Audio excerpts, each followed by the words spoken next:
Hey everybody, can y'all hear me? We are actually live. It's been a minute. I know it has. A lot has happened, but tonight we're going to focus on the Virgin Voyages live review. Let's go ahead and spend some time. Everybody go ahead and get in the chat, and I'll see you in a few minutes.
Oh, sorry.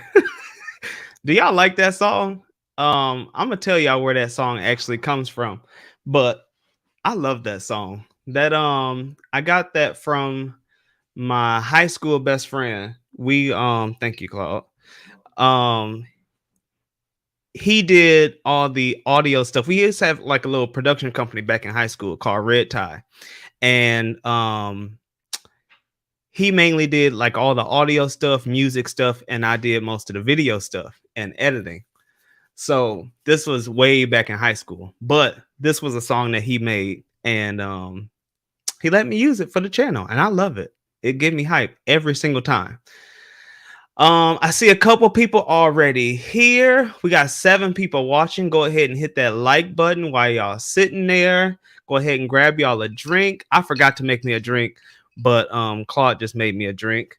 It was some type of tequila. I forgot what it was. But what y'all got in y'all cup? And can y'all hear me good? I guess I should have said that first.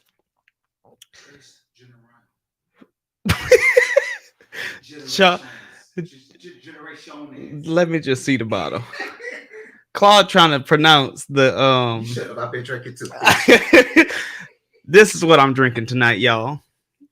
Not sponsored, but this is what I'm drinking tonight. Yeah. So what y'all got? All right, so we got Mel on the move. He in the house. None your business. Lisa, what's going on? Yeah, we in here, y'all. Y'all can if y'all okay, hear you fine. Okay, great. Thank you. Tonight we gonna discuss this Virgin Voyages.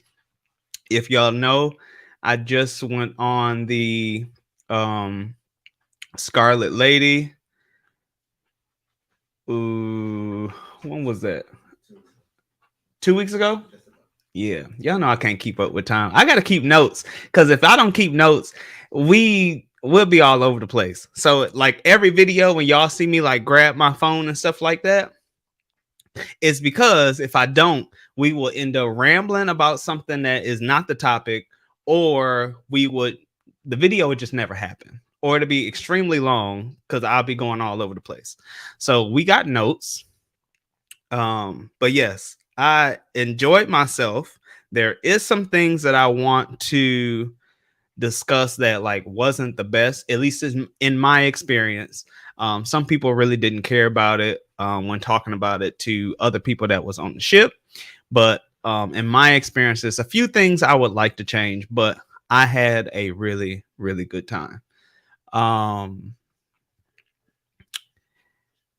If y'all have ever been on Virgin Voyages, put a 1 in the chat. If you've been on Virgin Voyages. If you haven't been on Virgin Voyages and you are thinking about it or considering it, put a number 2 in the chat. And let's see where we're going.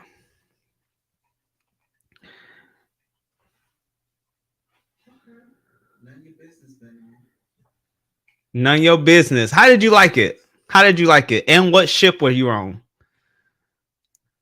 I went on the Scarlet Lady, like I said. What was my exact dates? My exact dates were the September 6th through the 10th. She said she loved it. She loved it, loved it, loved it.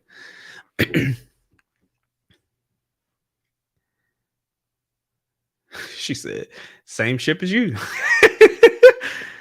Out of Miami. All right. I want to get to where we are, get to where I'm sailing from Greece, I want to say. But I want to say that's the Valiant Lady. I could be wrong, but I think it's the Valiant Lady. But I want to sail out of Greece. I heard it's totally different. Of course, it's expensive. I'm waiting on Reese, what's going on? I'm waiting on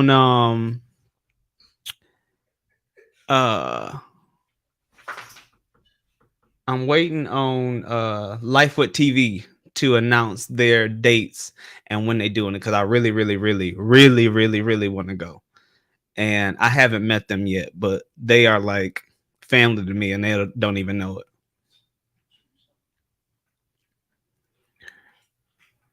Is this thing freezing? Oh, okay. What happened? Oh, okay.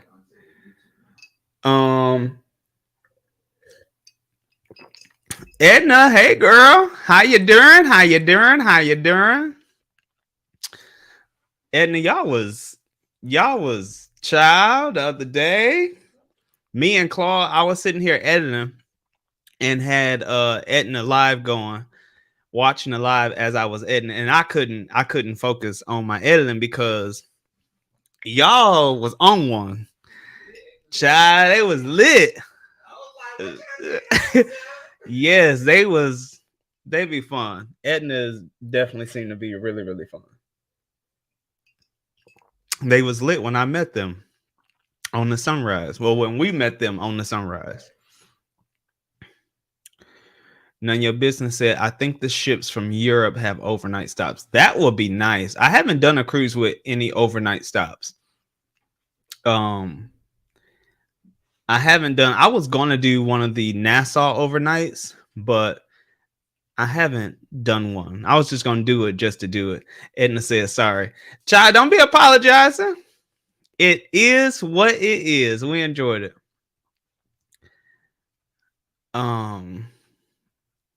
And I was going to release pre-cruise for Scarlet Lady. I was going to release her tomorrow. No, I was going to release the like official video of the Scarlet review, but that's probably not gonna happen. I got so much going on right now. I'm supposed to be going to Miami, because if y'all, you probably don't care if you don't live in Orlando, but Brightline, the train that's people been talking about, at least down here in Florida, Central Florida, the Brightline train, the fast, super fast train, is leaving from the Orlando airport, which y'all know I stay right by the Orlando airport, and going down to Miami. It was supposed to be like one of those super fast trains, but it take the same amount of time to drive. When I drove down for Virgin, I want to say it was like I got there in like 3 hours and 45 minutes from my house to the hotel, or the first hotel, because I arrived at the wrong hotel initially. But yes, yeah, it was 3 hours and 45 minutes. And I want to say the train is 3 hours and 30 minutes. But I'm taking it just to give y'all some content for the channel. And then I'm just going to do like a little overnight there and visit a few spots. Me and Claude was actually looking at a few spots to go to. And we found, because I wanted to go to like a soul food place, because I know those are like hit and miss down in Miami, and there's not a lot of them. So we found, where is it? I don't want to see. I can find it real quick for y'all. It is called Jackson Soul Food. So I'm gonna try that in Miami. I'm going to explore Bayside in Miami. And then there's like 4 or 6 ships in port that day, which is tomorrow night, Saturday night. There's like 4 or 6 ships that I'm gonna go to South Point Park, that park that, like, when you sailing out of Miami, it's that little park like right there. I'm gonna go there just to see ships leave, because I've never done that before. So I'm actually really excited for that part. I wish I had a drone and my pilot's license so I can experience that, but I haven't. Yeah, you need a pilot's license for a drone. Because people kept messing stuff up, flying their drones over like theme parks at night and like zoos and stuff like that.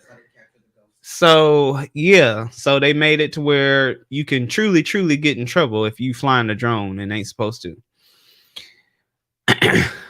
Tyrese said, yes, I enjoy Wind Down Wednesdays too. Yes, because Edna is a trip, and the whole gang is a trip, all of them.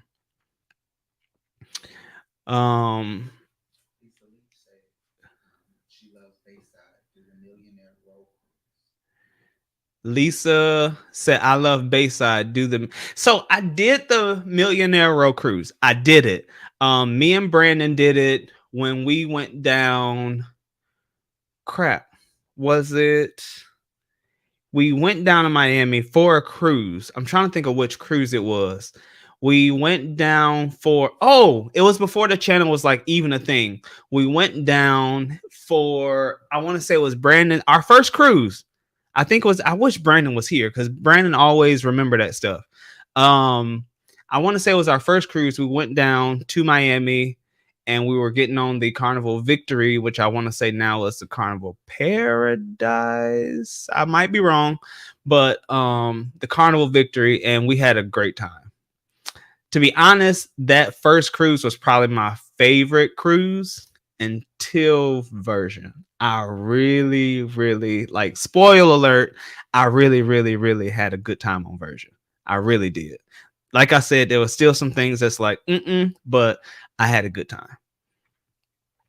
So yeah, I will probably, maybe I can see if I can do the Millionaire Row Cruise just to put it on the channel, because like I said, I've done it before and it was fun. But yeah, I might see if I can do that.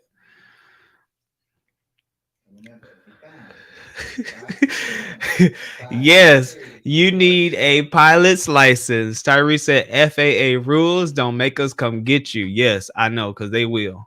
Funny thing about airplanes, and I'm sorry, I'm just wasting time right now to let some people come in.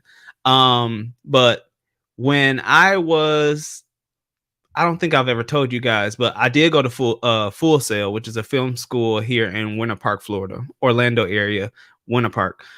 But I'm from the Chicago area, like 45 minutes away in Rockford, Illinois.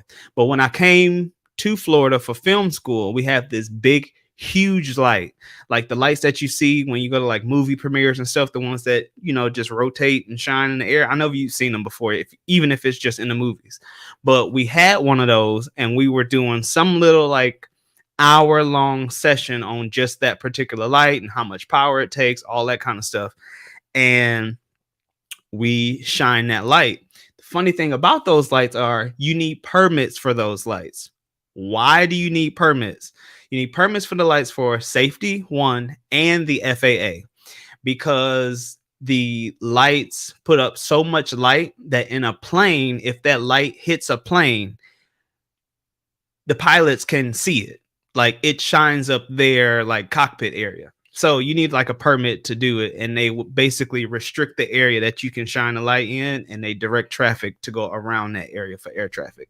So that is a quick pro tip for you guys if you didn't know. Mel on the Move said Bayside is nice. Yes. D, it don't matter if you late, you here, girl, you here.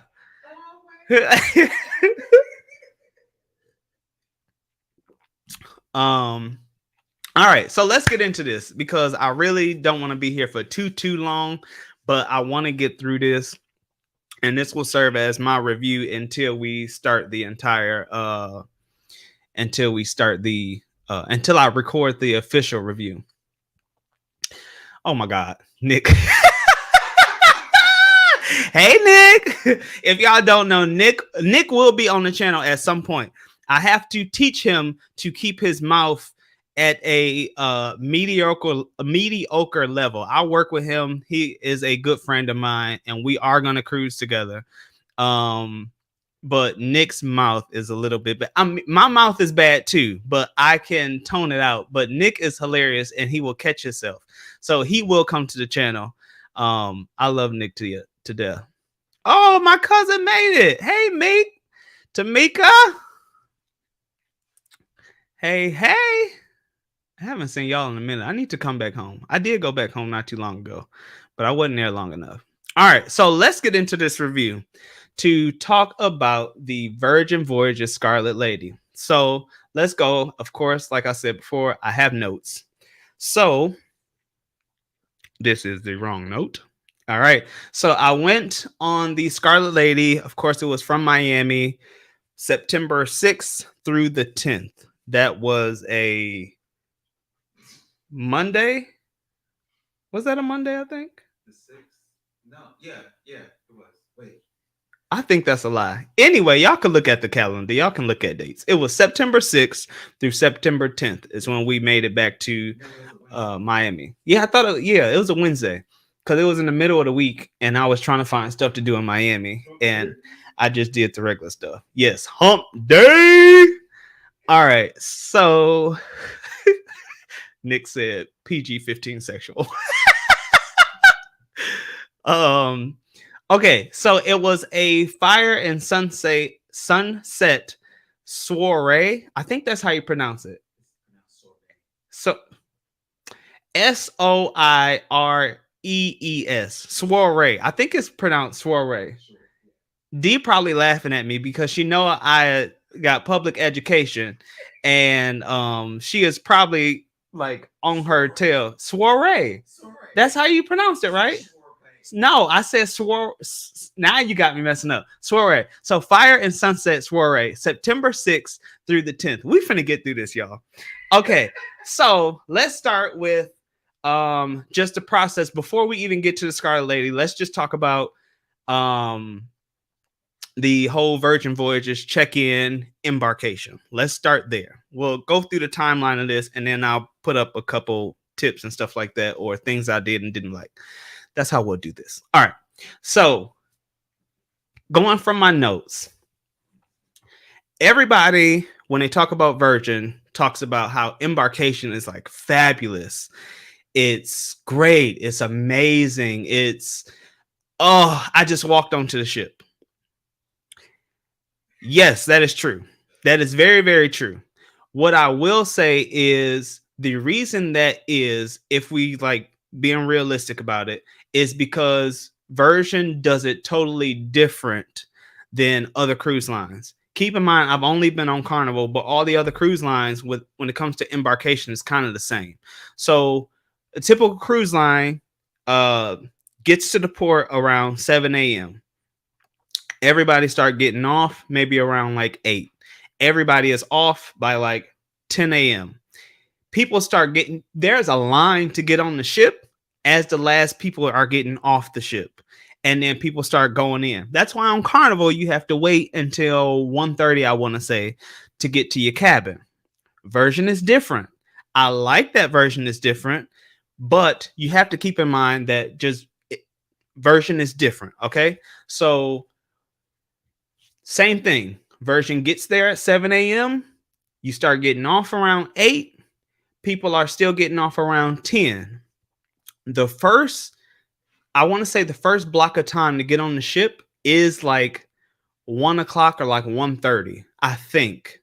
I'm not sure, because keep in mind, when I booked this cruise, it was last minute. I booked it a month before I actually sailed. So when I got on, all the bookings for restaurants, all that stuff was taken up. So I'll keep that into account, and I'll probably keep bringing that up just as a reminder.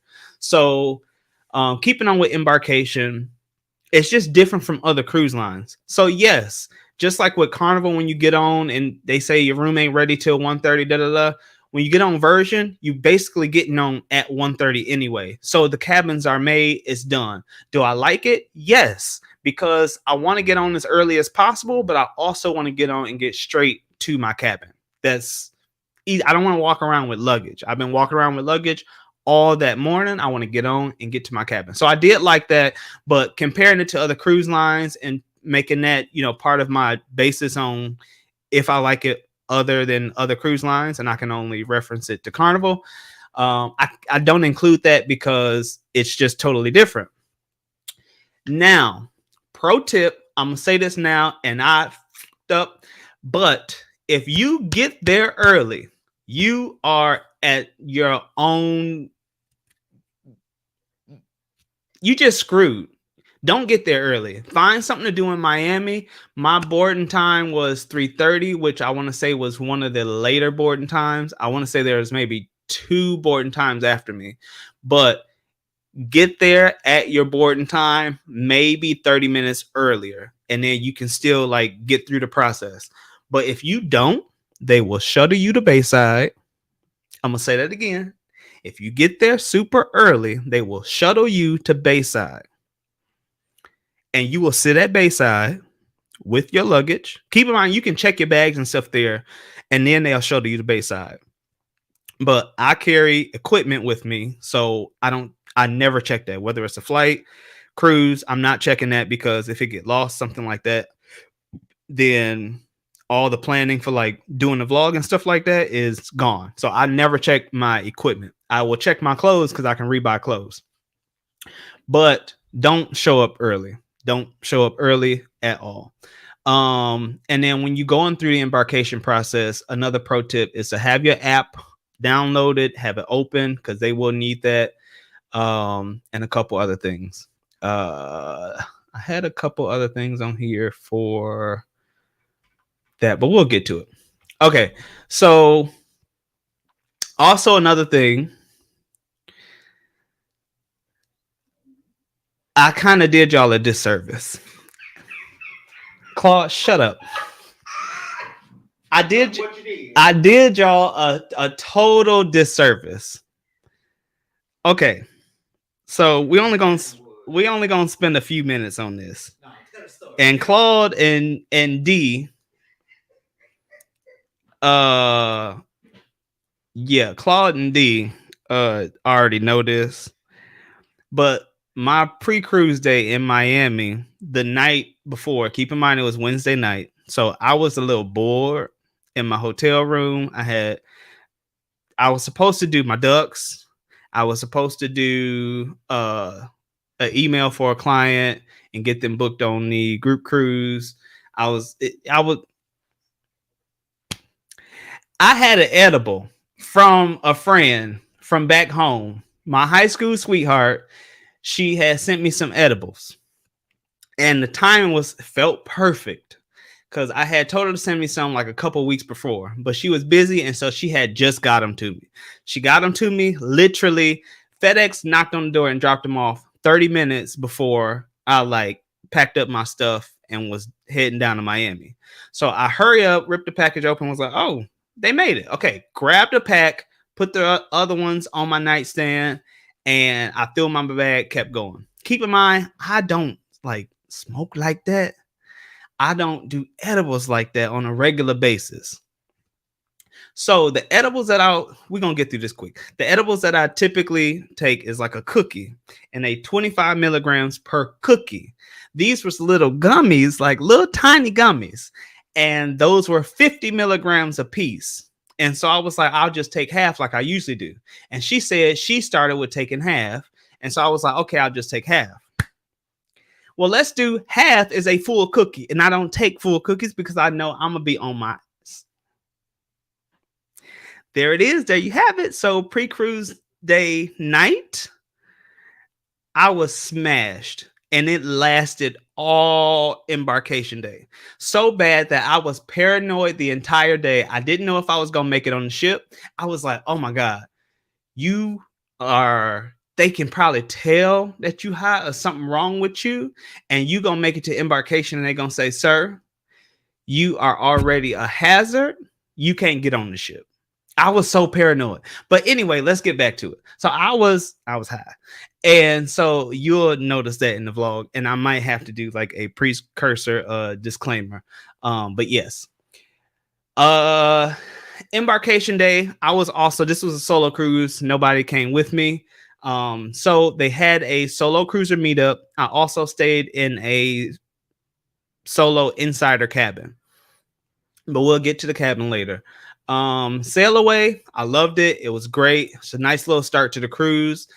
And there was free champagne. So I definitely loved that. And they was like, it wasn't like a take champagne and they like dip. They kept it in rotation. I probably seen like 6 or 7 trays of champagne getting passed around. Even when I already had like double fisting, somebody was like, hey, can you hold 2 in one hand and grab another one? You was going to get some champagne if you wanted one. And then I really didn't know when we left or sailed off because I don't know if it's new technology or what, but I didn't feel that ship moving. I didn't feel it moving at all. I didn't feel the ship moving at all. And we were like already like turning to face the like exit, the long pathway to get out of Port of Miami. We were already like turning and getting out of there before I was like, wait, we moving. I saw buildings, like moving. I'm like, wait, I was like, oh, we moving. Okay. I didn't feel nothing. Usually I can feel when we moving, but I didn't feel nothing at all. Let's go into the chat. D said, I forgot the production crew. I did. As y'all know, Claude is here in the background, making sure that I stay on focus because notes and drinks and I'm prepared, but he there to make sure we have a good night. No. And D said it's time for the story. Yes, that was the story. And don't put story in caps like it was bad boy. I need my hand slapped.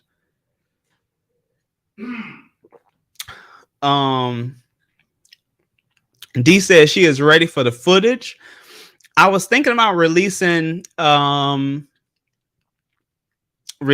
pre-cruise tomorrow. But then that means I really got to get on it with editing. Because embarkation day video is like halfway done. Tyree said what had happened was, yes, Tyree. That's what I felt like waking up from Key West. It was so bad that I missed the pajama party because I went to take a nap and the alarms went off. I remember waking up and turning the alarms off, but I set like 6 so I can get up and go. And I had already met like one of the friends that I met in the Facebook group. I already met Nick and he was hanging out and he even messaged me like, hey, when you getting up? And I looked at the message and was like, yeah. So I missed pajama night, and the first day, besides that free champagne, I didn't buy no drinks. I was trying to come down from my high. I didn't buy no drinks at all. Claude said, "Were you lit up like Jamaica?"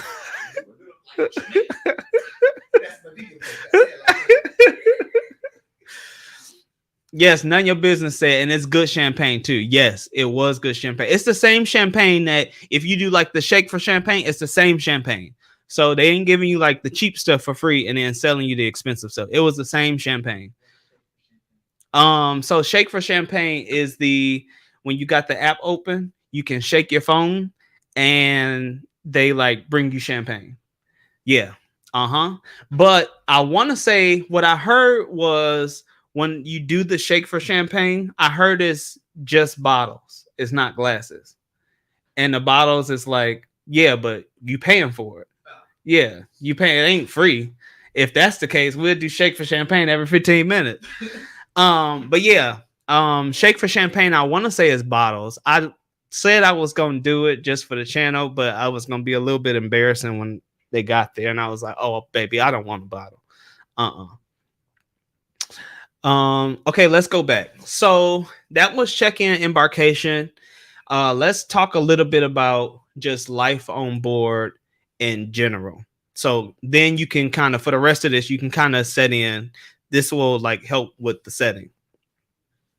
So with Virgin, the first thing I would say is do not, I will say this again, do not compare Virgin to any other cruise line. Don't. And you should know this from everything else. When Virgin first came out, they said we're doing cruising a different way. So keep that in mind. We're doing cruising a different. They told you in the beginning it's not going to be the same as what you used to. We not just finna put ourselves in what everybody else is doing and do the same thing. So don't get on and be upset that it's not the same as others. We can all get a little upset that, you know, our favorite little things are gone, and I'll touch on one of those, but you can't get on just basically like upset because you missing this and missing that. It's totally different. So do your research before you get on board. But going into that, I will say that Virgin also promotes we are a yacht style cruise line. So think about that and then help prepare yourself. So in reference, when you're going through the terminal in Miami and on the ship, there's lounges everywhere. Like go on YouTube and search like mega yachts and look at that and then put that times 100, I guess. That's basically what Virgin is. There's lounges everywhere. If you need anywhere to just sit and chill, there's plenty of spaces, whether it's on the deck, like the Lido, there, like pool area. There is another area lower down, I want to say on like deck 6 or 7, an exterior area to hang out. It's just like a little lounge. It has tall glass and stuff like that. So if you ever like want that breeze, you won't get it in that area as much. You won't get it in that area. But if you want like the full outdoor experience, you need to go at the top of the ship, like around the pool or like forward. It is adults only, so keep that in mind too. And I'm gonna say this now, and I don't want to offend nobody. I guess it wouldn't offend nobody, but if you are homophobic in any type of way, or you have a pet peeve that gay people are too much, or you just don't want to see all that all the time, Virgin is not for you. I'm gonna say that. So if you ever had one of those moments where his switch is a little too much, you ain't gonna like it. I truly avoid Virgin. I really did. But there is definitely, when it comes to staff, I want to say, first of all, they have a drag queen on staff. So we're going to start there. Only cruise line I know to have a drag queen on staff and have a whole drag show there that lasted like 45 minutes to an hour. It was freaking amazing. But there's staff, and when you're on a typical cruise line, let's say Carnival, Royal, whatever, uniforms are uniforms. People is like lounging. They will have like a uniform shirt, but they will have like some basic bottoms. And you can tell it was their own clothes, and their uniform was just their shirt and their name tag. They were so relaxed as far as staff. And that's why I kind of feel like, again, that was that whole yacht style instead of like corporate style, to where, oh, everybody got the same pants on if you go in this restaurant, same shirt, and the hair got to be pulled back. No, you seen tattoos down the arm, you seen neck tattoos, you seen hair being pulled back, you seen a waiter that had too much of a switch bringing your food. I loved it. It was great. But yes, going back to it, if you are homophobic in any type of way, don't go, because you ain't going to enjoy yourself. And you're probably going to be focused on too much of what you don't like and lose focus on you actually having a good time. And I say that with everything I just said. Another thing I liked is the shared bar tab. And I put this in this whole life on board area because it changes the way things work. On Carnival, if I'm going on a cruise, somebody wants the drink package in my cabin, I have to get the drink package as well, whether I want it or not. So we had to make that decision on, were we going to get the drink package? Or are we not? Here, you ain't got to. You buy the bar tab and you can buy drinks for anybody. So say I'm cruising cruiser A and I got cruiser B with me, and cruiser B didn't buy no bar tab, I bought bar tab, or we just bought one bar tab. We can both use that bar tab. Even if I meet somebody on the cruise ship, and I have examples of this, you can buy drinks for anybody. Basically, you have to physically go up there and scan your band. You'll get one of these. I like my little band. This is my first band. And y'all probably like, first band. So this is my first band. And it basically goes around your wrist. And I thought once it, like, if it came off, that I would never be able to get it on. But I don't know if I can show y'all now. Shut up, Claude. Okay, so yes. Okay, so I got it on. So yes, it's this little band. Hope y'all can see it. There you go. It's a little band, and it just hook on with this thing. But this is like a lifeline. Just like your sailing sign card, this is a total. Now I can't get it off. A total lifeline. And I have two, and I'll explain why. So Mr. Alvin was drinking and was trying to hurry up and go in the room, grab something, and leave. I think I went in the room. I showered real quick because it was hot, and I left the room because I was running late for, I think, dinner. And I left it sitting on my little table in the room. So I just went down to guest services and they gave me another one. But this one says Ahoy Sailor. So it's not as frisky as the other one. Can you see that? There you go. It just says Ahoy Sailors. Ahoy Sailor. Okay. So going back in, shared bar tab. I love it. And navigating the ship. Nope. It was a maze. Navigating the ship was a total maze. Everything is like ducked off in its own little corner. Where's that thing? I grabbed it earlier. Here it is. This stayed in my fanny pack the entire cruise besides the last day because I wanted to challenge myself. This thing right here, literally, I still have it because I'm like, oh yeah, where was that at? It's all in here, and this will help you, and this show you that everything is like ducked off. Everything is like, it's like, no, I guess this won't do it justice. But once you get on board, everything is like tucked away in its own corner. And even looking at here, like I could be like, well, I want to go to, let's say, I want to go to the where's one of the restaurants at? Like the test kitchen. I want to go to the test kitchen, which is right there. But going down in here is a bunch of mini little hallways. And so you could be sitting here like, I have to get here within a few minutes or my reservation is going to be canceled and somebody going to take my reservation, because you could be running all over the place. But it's like the signage is just not there. Signage is nowhere, like at all. They have signage by the elevators. They got these big things on each side of the elevator showing like what's on each side. And so you can go in that direction, but then from there, it's like not many signs at all telling you where to go. So yeah, that was, I didn't like that part. But I will say for all things that whatever, the ship was clean. The ship was spotless. Like my room, there was like no, you know how over time you get like a little bit of soap scum here or there tucked off in the corner, or like some water residue, or just like a little bit of like discoloration or something here or there. Nah, that ship was like clean, like white clean. Like there was nothing. Like it could have been the very first sailing and I would have never known, because the cabin was absolutely clean. And yes, I'm pouring me some more drink. No, I'm good. So let's go into the cabin since we talked about my cabin. So again, I had a solo interior.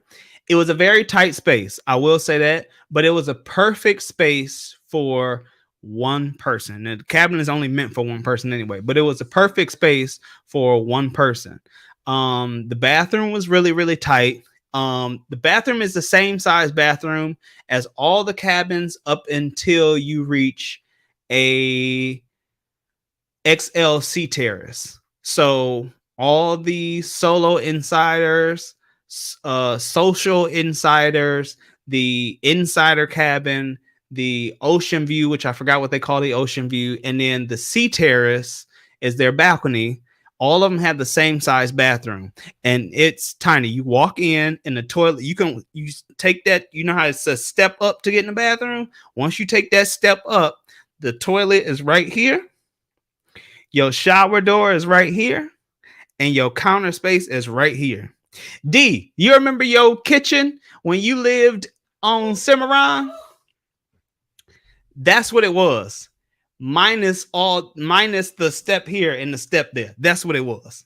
I that's what I meant to tell you the other day when we was talking. But yes, the bathroom is tiny, and then the counter space is small too because it's not that deep. And as Carnival got the two shelves on each side of the mirror in the bathroom, ain't no shelves in there. And so I'm glad I brought my I don't know if y'all seen my thing in my packing video of my toilet, like my toiletry bag. That was like heaven sent, because if I had my other one, I would have had to take everything out and it would have filled up the countertop. So having that was dope. So having something to hang on the back of the bathroom door to help you organize and keep stuff off the counter was perfect, because it wasn't space in there at all. So it was great. But if you're going with more than one person, y'all definitely need to figure out some type of way to manage the whole bathroom situation, because two people can't get ready in there. If you're a couple, one can shower while the other one like use the sink or whatever, but it's tight in there. The bed was low to the floor. You cannot fit luggage under there like other cruise lines, and the mattress was like that thick, and it was definitely firm.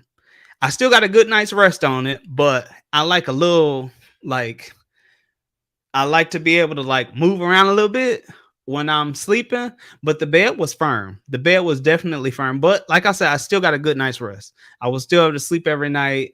I wasn't like, feeling groggy when I woke up. I was fine.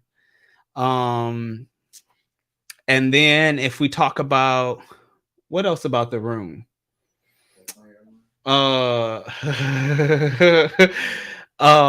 The tablet in the room. Version also going back to the whole yacht style cruising. They have a tablet in the room that controls any and everything. well, I ain't gonna say any and everything, but controls basically everything. If you have a sea terrace balcony, it controls the blinds to open up the privacy and just the regular like sheer curtains of the balcony. It controls the lighting. It controls the TV. It doesn't control the lighting in the bathroom though. So you still have the regular switch for that. And you still have a regular switch for the lights in the cabin too if you don't want to do that. But it was nice being able to like take my shower, dry off, do what I need to do around the cabin, and lay in the bed and not have to turn the lights off as I get in the bed, or turn like the nightlight on by the bed and then turn all the other lights off. So it was nice to do that, and I could just get in the bed. And from your tablet, you can watch like hit a movie and it'll just start playing on the TV. Even if your TV is off, it'll just turn it on, start playing, just like an Apple TV or something like that. And I have Apple HomeKit here. I have Philips Hue.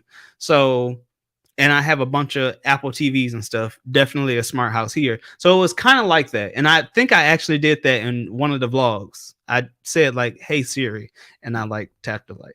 Oh no, don't do it, Siri. Okay. So yeah, it was kind of like that.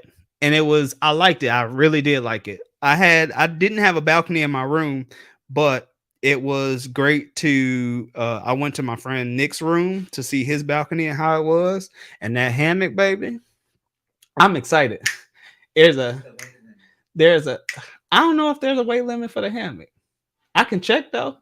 And I think they sell the hammocks, but they comfortable. Like they're comfortable. Like if we was like in a house and not at the park, I would get one to bring home. I thought about buying one just to bring it here, even though there's nowhere to use it. But no. So yeah, the tablet, like the whole techie part of the room, nice. I like that.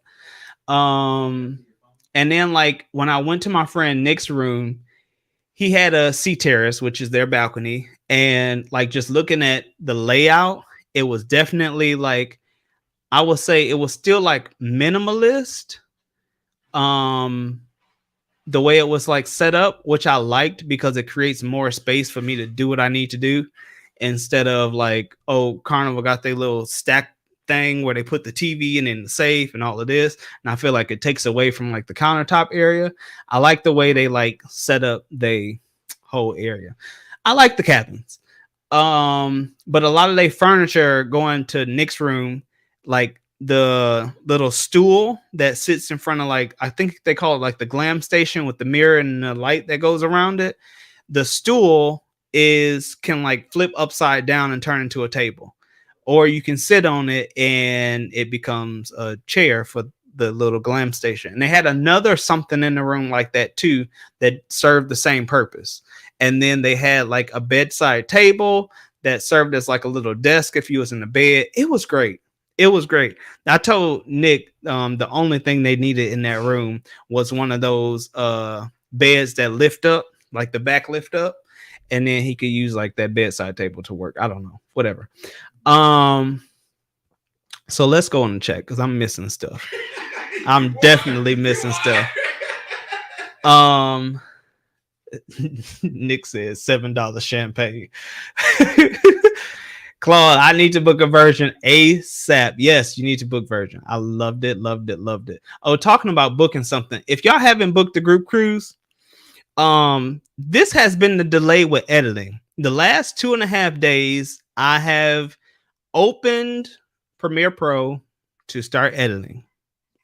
Every single time I do that in the morning around 8, 9, 10 a.m., I get stuck for the last 2.5 days because people are booking into the group cruise like fast. Now, I'm not going to say I'm like running out of space and, oh, book now. But we definitely are running out of space. And so if y'all are interested in a group cruise at all, I had somebody today that booked into the group cruise that used the Carnival Uplift. So if the Carnival Uplift is like that pay later type deal, they use that. You can still use that. If you have any VIFP offers, you can use those to get booked. So just let me know. And half the people that's got booked haven't. None of the people that's booked has done the $500 deposit.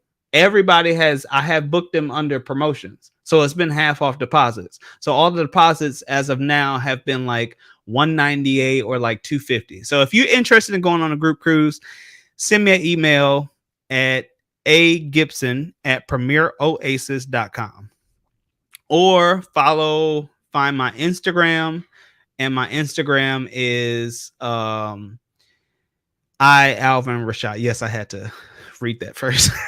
It is Alvin Rashad. So you can send me a message on there and I can text you my email address, and I can get you started. But if you are interested in a group cruise, it is next year, 2025 for the 7-night Easter Caribbean from Orlando on the Carnival Mardi Gras, September 28th through the October 5th, 2024. So if y'all interested, hit me up on Instagram or send me an email at agibson at premieroasis.com. Okay. All right. So we're going to go back to the comments. That's so true. It's very open to all and allows everyone to be themselves. It does, to be honest. Everybody is like, even staff is like, when staff was like not working, they come and eat in the galley all the time. I even seen staff eating in Razzle Dazzle when they was off. Like, there's staff around the ship on their off time, and you don't see that on other cruise lines. They always go to, like, they always have a crew bar, like where we can't go, but there's a crew bar and like a crew mess. They have a cafeteria that they eat at, and typically that's like, if they off, that's the only option. But every single day I was grabbing lunch with, staff, 2 or, people or whatever behind me, or like sitting across from me, staff, and they talk to you at the same time. They don't just like, oh, I'm not working, leave me alone. Like, no, they invite you to talk, all that kind of stuff. It was so fun. And I'll get to another staff story later in a second.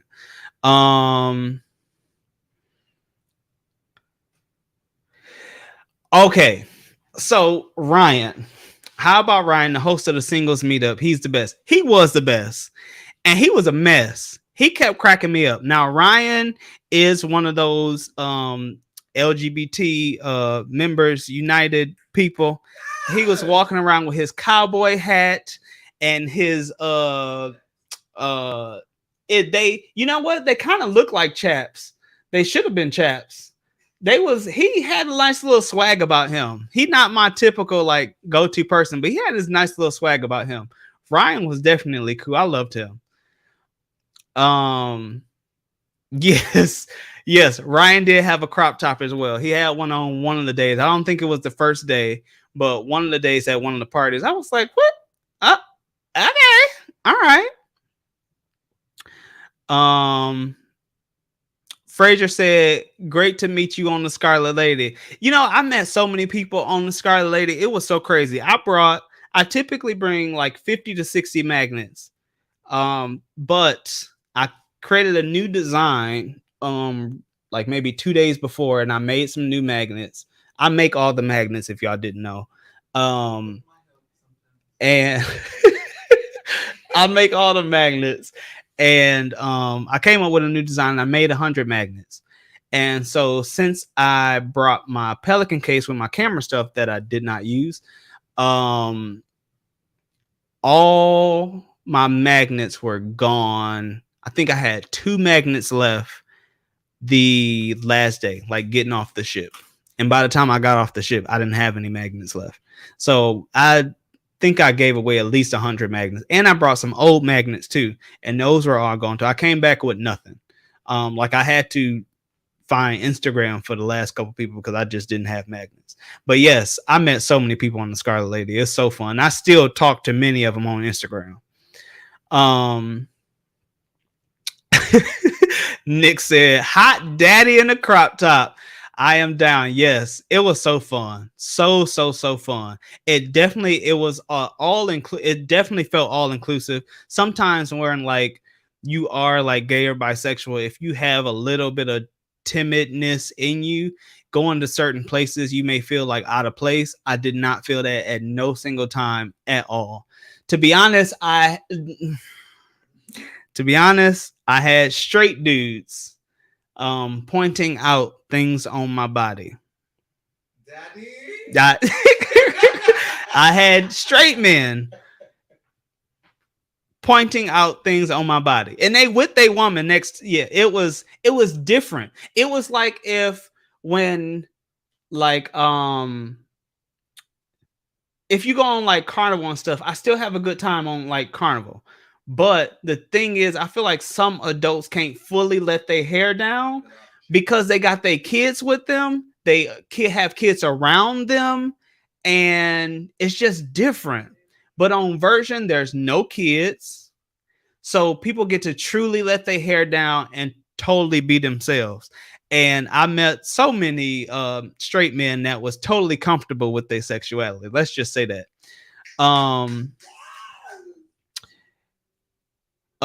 Nick said, are the bathrooms gay friendly? So talking about the bathrooms, and this was one of my notes too. They have male bathrooms, they have female bathrooms, and they have gender neutral bathrooms. Yeah, they have gender neutral bathrooms. But what I will say is going into the bathrooms are a total different experience. There's one bathroom I went to, and as soon as you go in, it's like tunnel view, and then it kind of like opens up, and it was just all windows. It was like tinted, so at night you can't see in or like whatever, but you can see out. It was great. I've never like took a piss and had like to see the ocean. Only when you're pissing in the ocean. Unless I was pissing somewhere I shouldn't been pissing at. But it was great. And then like in some of the bathrooms, especially like the gender neutral bathrooms, when you go in them, you'll walk in, you'll see a sink or two, and then there's typically another door and another door. That's where you actually go use the bathroom at. So that way there can be a male and a female in there, or if you identify as anything else other than male or female, you can have your own area inside the bathroom, and then the sinks are in the first little part you come in. And then even then, like I didn't know how to navigate the bathroom, and when you already run into the bathroom last minute and drinking, there's like a thing you tap that's like tiny. It's a thing you tap for the door to come open because it's like a automatic door. So it's not like and it's a full door and got like metal around it. So I thought it was a staff area. And the first time I went in, I'm just like walking around like, do you pee in the sink? Like, what's going on? And somebody came in behind me and was like, what are you doing? And I was like, I'm looking for the stall. Where do I use the bathroom at? And he tapped the thing and said, go in. I was like, oh, I didn't know. And so, yeah, but that's where it's like a little thing you tap, and you have to tap it when you get in to close the door. And so I'm sitting here doing my pee-pee dance, trying to let the door close. Then I was like, fuck it, here, dude. But yeah, the general, yeah. So I think Nick was referring to the bathrooms in the cabin, in the stateroom. Why would those be? Because you said they were tiny. You can't do much movement. Oh, that would have to be asked separately.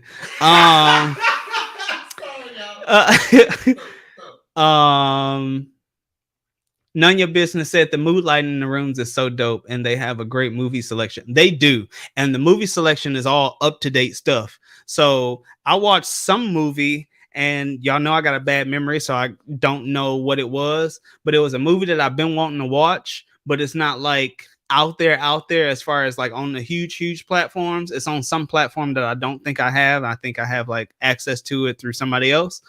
I was able to watch there. All the stuff is like up to date. Like it wasn't like going on some cruise lines and all the movies and TV shows is all like old episodes, old movies. It was all up to date stuff.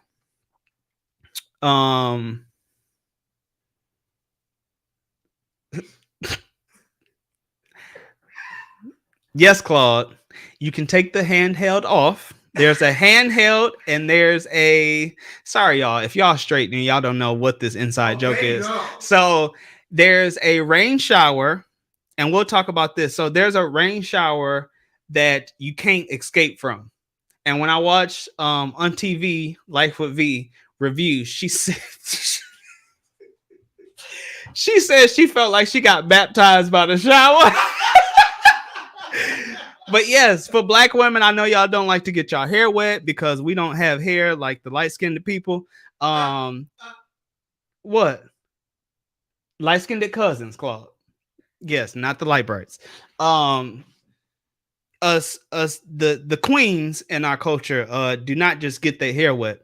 And so the shower is a rainfall shower head. It's right up and you can move it. So I pointed mine to the corner so I can lather myself down. But if you are a queen, you might want to rinse yourself with a shower cap on, turn the water off, lather yourself, like do a military shower because the shower is small. I'm just gonna say that you will be bumping the shower glass and the wall. And if you got some hips on you, like most of our women do, you're probably gonna be hitting the back wall too. So yeah, the showers were small.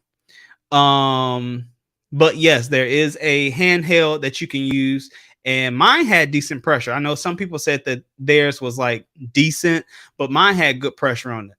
But you can take that wand thing, you can take that off and put whatever attachments you need. Was the water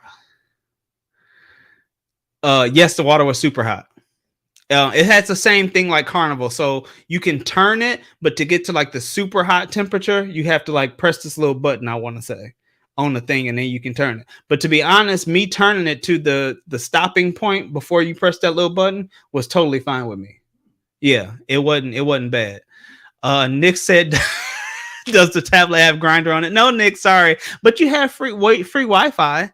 And to be honest, I think I got a message on there, even though I know Grinder is like it's not internet based, it's based off your cellular, but I still got like 2 or 3 messages in the middle of the ocean. No, Jack didn't work. Sorry, baby. Nick says, so you know you can social. No, you cannot socialize that way, Nick, with the crew members. Socialize as far as have a conversation, yes.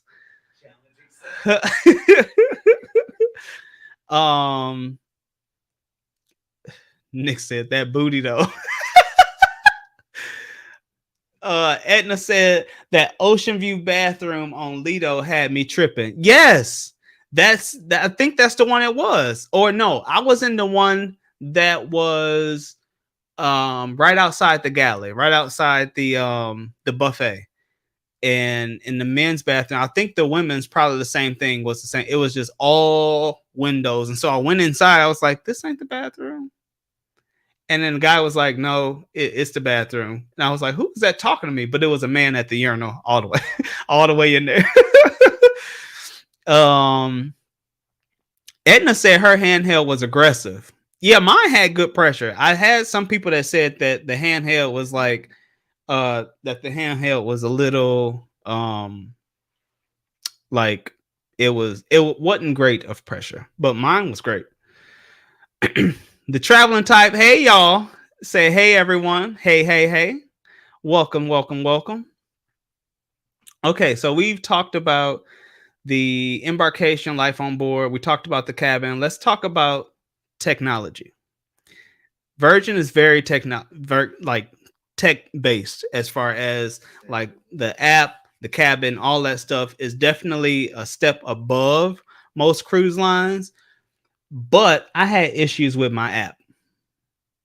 Like issues with my app. I can like show the app.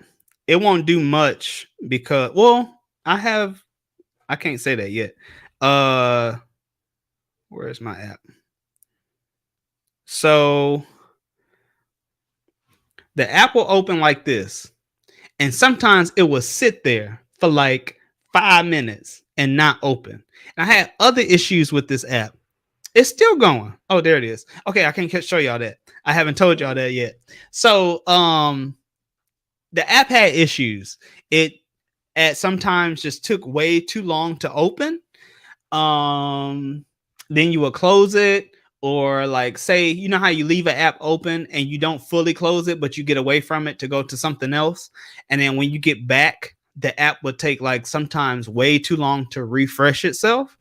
The app also it will send you reminders for certain events, but not all. Like I almost missed one of my dining reservations because I got no reminder about dinner. And so I thought it was like maybe a setting that I had like maybe turned off on accident or something like that. But it was also like one or two people that also told me like, nah, I missed dinner last night at the wake because I wasn't reminded and I was drinking. So Cheers. Cheers. um so yes, the app was not apping. And then some of the events was not clickable. You know how like if you go like on the Carnival app and every single thing, even if it's like really self-explanatory, you can click on it and get like a description of it. Some of the things on there wasn't like you just couldn't click on it. And so I didn't know what it was because everything on Version has like a very savvy or innuendo type of name. And so I didn't know what it was. And then I was like, how can I be interested for something I don't know what it is? So that was one thing too. And so I missed out on some stuff like they had like the puzzle thing wasn't that. It was something that they did in the roundabout, but I didn't know what it was, and so I just didn't go. And then later on I found out that it was like something that I was totally would have been interested in. So yeah, the app was just not my friend. And but I will say the free Wi-Fi, they give you free basic Wi-Fi. It was totally okay with me. I didn't do a speed test. I should have did a speed test, but I know they use what's that man name over Tesla? Elon, yeah, they use his company for internet, and I forgot what it's called. But no, X is Twitter. Yeah. Not Twitter. They use, I forgot what it's called, but yes, the internet was basic Wi-Fi was perfectly fine. I didn't do a speed test, but I know some people like other YouTubers and stuff like that need to upload videos and stuff like that on the cruise. I didn't test the speed. I don't even think I did whip out my laptop, but that was just to like get footage off my phone and put it on my computer. But I didn't do a Wi-Fi test, and nor did I use any Wi-Fi on my computer. But I want to say for each person, and this is nothing I like, I want to say each person you get up to 2 devices to use the Wi-Fi with. Yeah, on Carnival, if you get like the basic Wi-Fi, it's 1 device and you pay for it. Yeah. I was like, what? I thought it was 1 device too. And then one girl was like, no, I got my computer in there. I was watching YouTube on my computer. And I was like, what? So it was fast enough. It was fast enough for her to stream. Yeah, I mean, I don't know if that's all the time or whatever, but she says she was watching YouTube. So yes, that was that. Y'all, let's take a shot. Everybody take a shot. How long we been on here? We've been on here for a minute. Let's take a shot. You gotta say cheers. You gotta do cheers. Sorry, Claude is getting me together. Cheers, everybody. Cheers. Cheers and good well cruising. Yeah, cheers to y'all next cruise.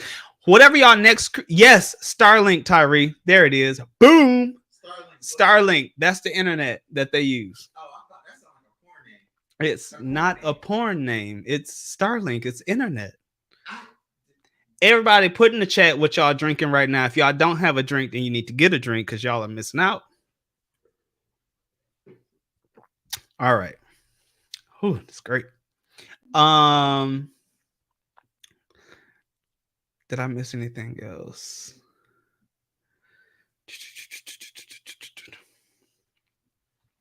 Nick said, are we talking about the cruise or our personal issues?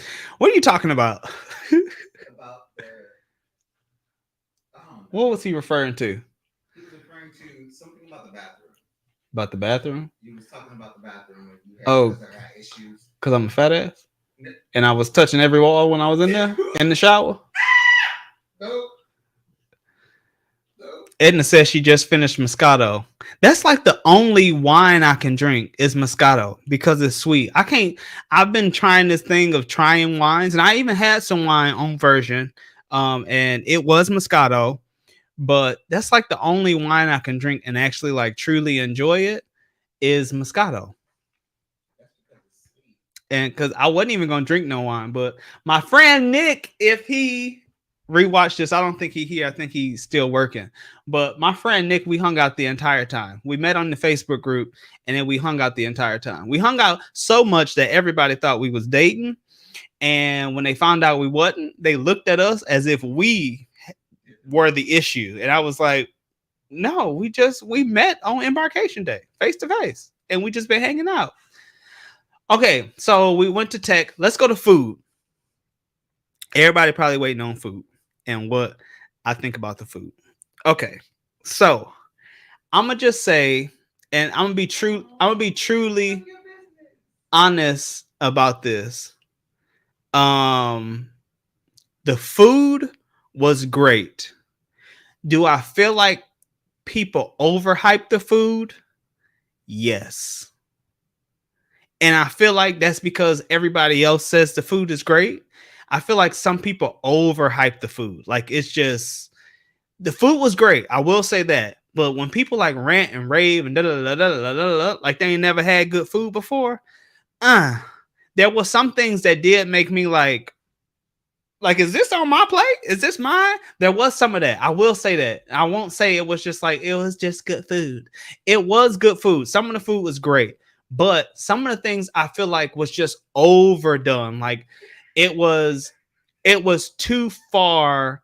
And I'm not gonna say I have a basic palate too, but if you have a basic palate, I would probably stick to the galley or like the steakhouse or like stick to like general things on the menu, because even it could say like, oh, it's fish, but when it comes out, it's gonna be like all immaculate with this and this sauce drizzled on it and this and that. And if you're not used to certain tastes, then them being good, being good at really doing food can now be a bad thing. Like, and for instance, I went to Razzle Dazzle, which is the vegan restaurant, but they have a naughty and nice menu. So the nice menu is all the vegan food. The naughty menu, or it's just naughty items, is the like the carnivore items.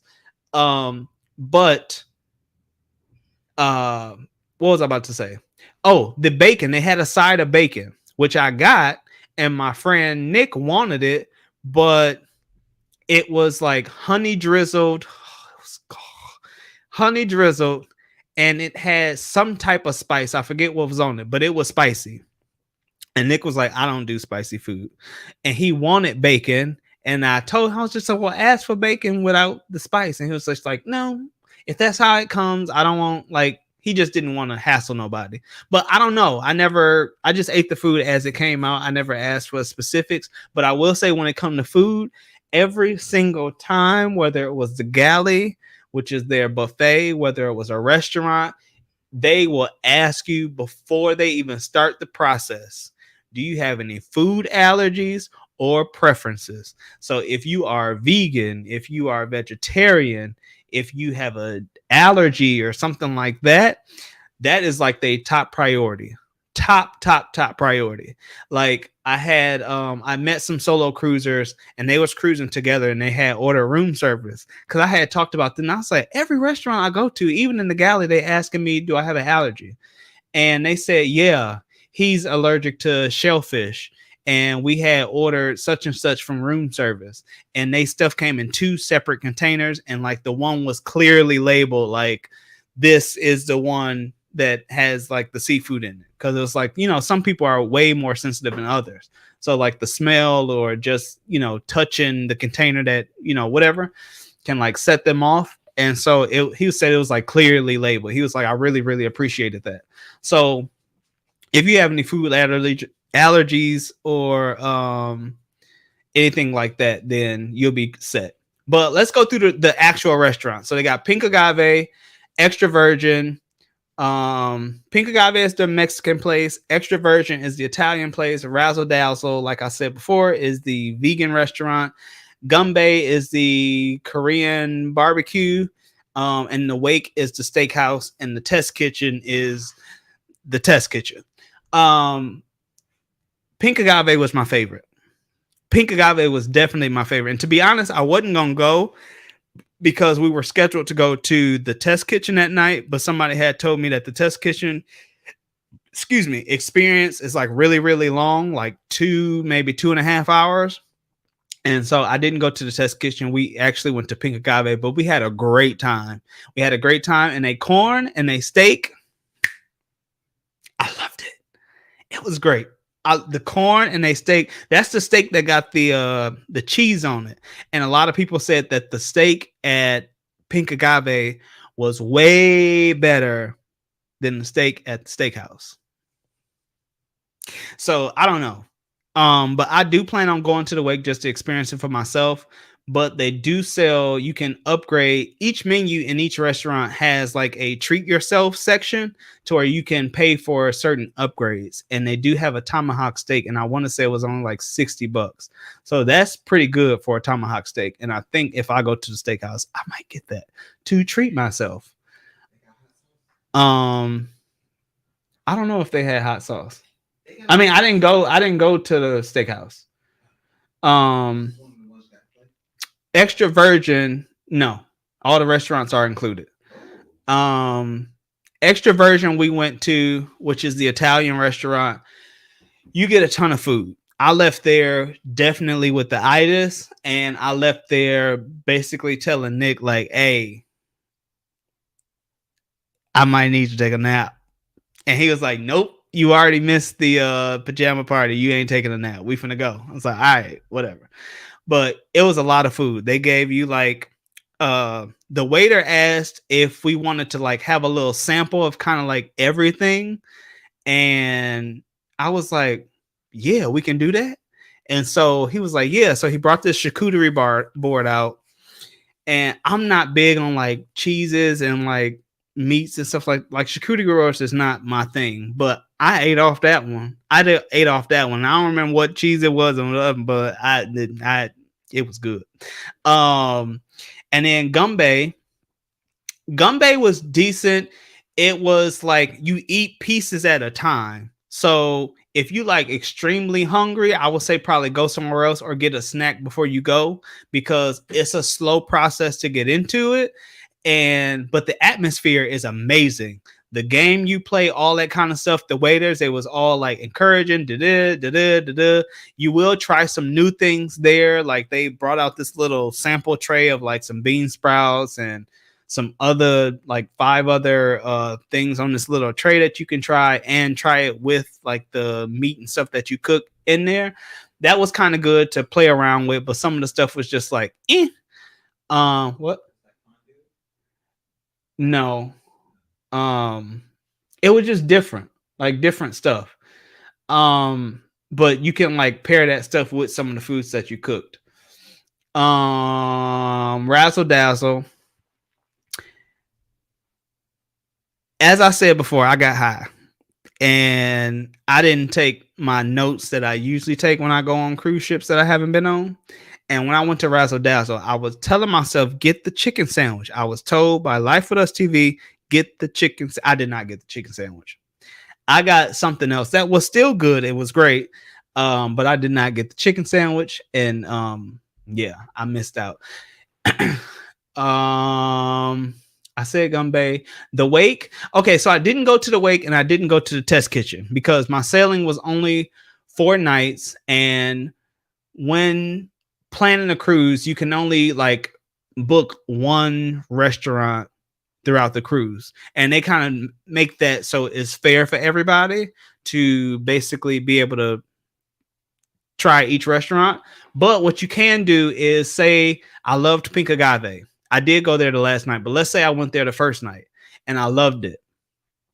If I wanted to go back, I can always see if they have space, and they'll basically say, well, come back at this time. We have some spaces open. or whatever, or they might just actually give you a selected time and put it on your little itinerary inside the app. So if you really, really like something, try it.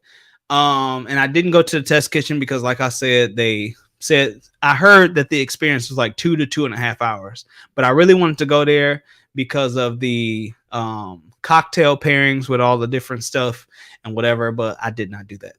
And when you go to the restaurants, ask for the secret menus. I forgot to do that too because I was either drunk or high, or a combination of the both. So I did not ask for that. So, but make sure you ask for the secret menus. And I want to say it's like 2 or 3 restaurants that actually have them. Yeah.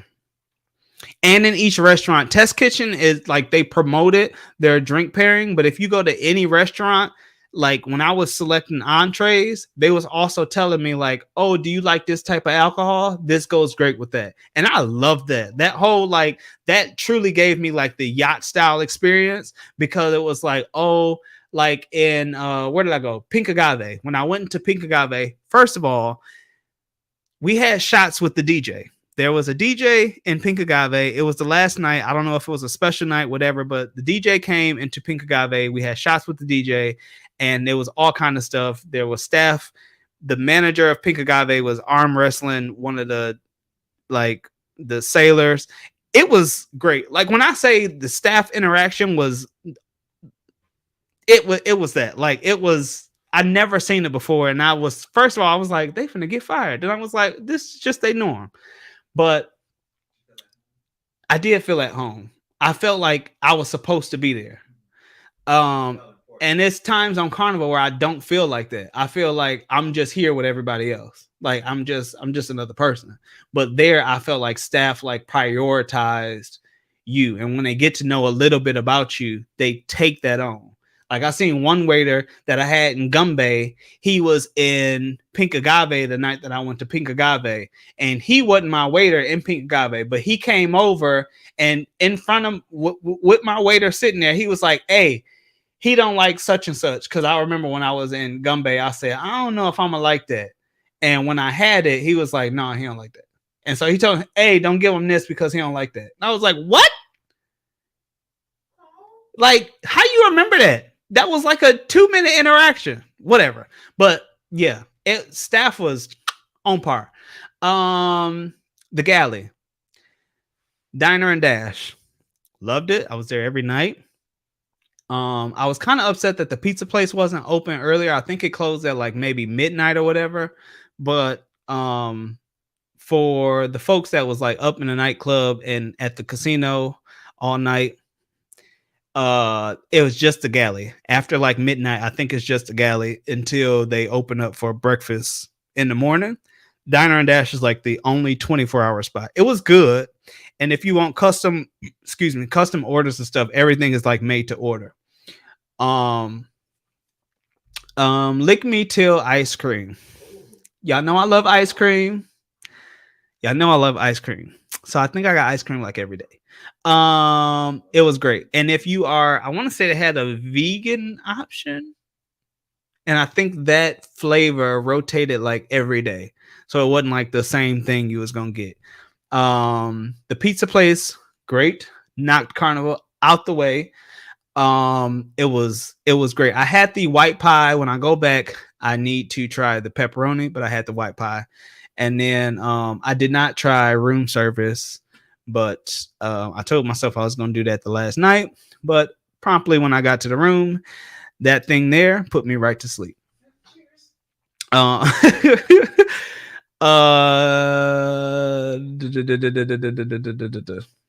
Nick said, "Hurry up! It's time to throw ass 30." Edna's World said Pink Agave was a man. I've had a true time in Pink Agave. Oh, my brother is in the house. He said, "What's up, Mr. Clean?" Yes, that is my oldest, youngest brother. There's the next one down from me. What's up, Trey? Ooh, Edna said get the lemon cheesecake at the steakhouse. I'm still taking down notes for the next time that I go on Version that I want to take people's recommendations.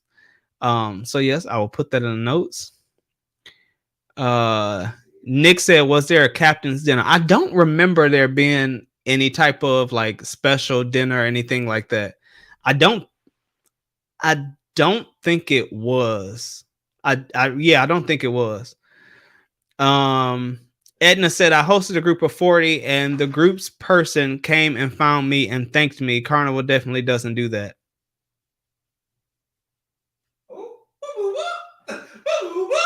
I didn't know that.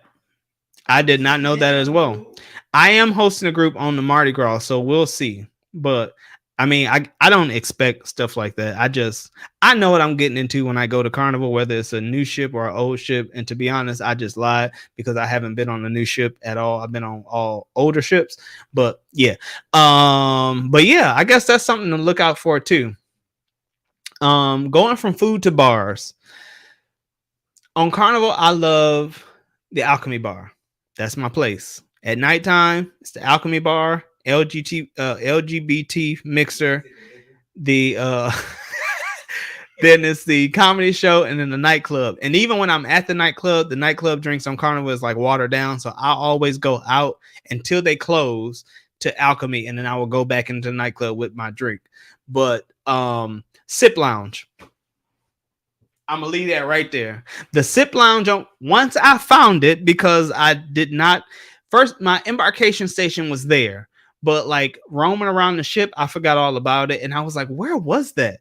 And so once I found it again, because I was like, that looks like a real like nice, elegant bar, and this, and that. I had a bunch of different like wines and like really nice, like top shelf tequilas and different alcohols and stuff like that. The Sip Lounge was great. They had this drink that what was it called? They had a drink that was, I'm gonna say this and you're gonna think of an Arnold Palmer, but it wasn't. So it was tea. It wasn't a Long Island. It was tea, but it wasn't like regular tea. Nothing was pre-made at this bar. Nothing was pre-made. It was tea, like actually tea leaves, and they gave you like this this little canister, like teapot looking thing to pour into your cup to keep it was good. No, it wasn't hot. It wasn't a hottie toddy. Ooh, that sounds good right now. But it was great. I forget what it was called, but Sip Lounge, I have to go back there. And then when I booked, I had a $300 bar tab. Let's talk about this bar tab real quick. Yes. The bar tab came with my booking. So this also helped because I really didn't spend money on board. I didn't spend money on board. My $300 bar tab, including me not drinking the first day because I was high as a kite. I still had made, I think like $80 left of my bar tab.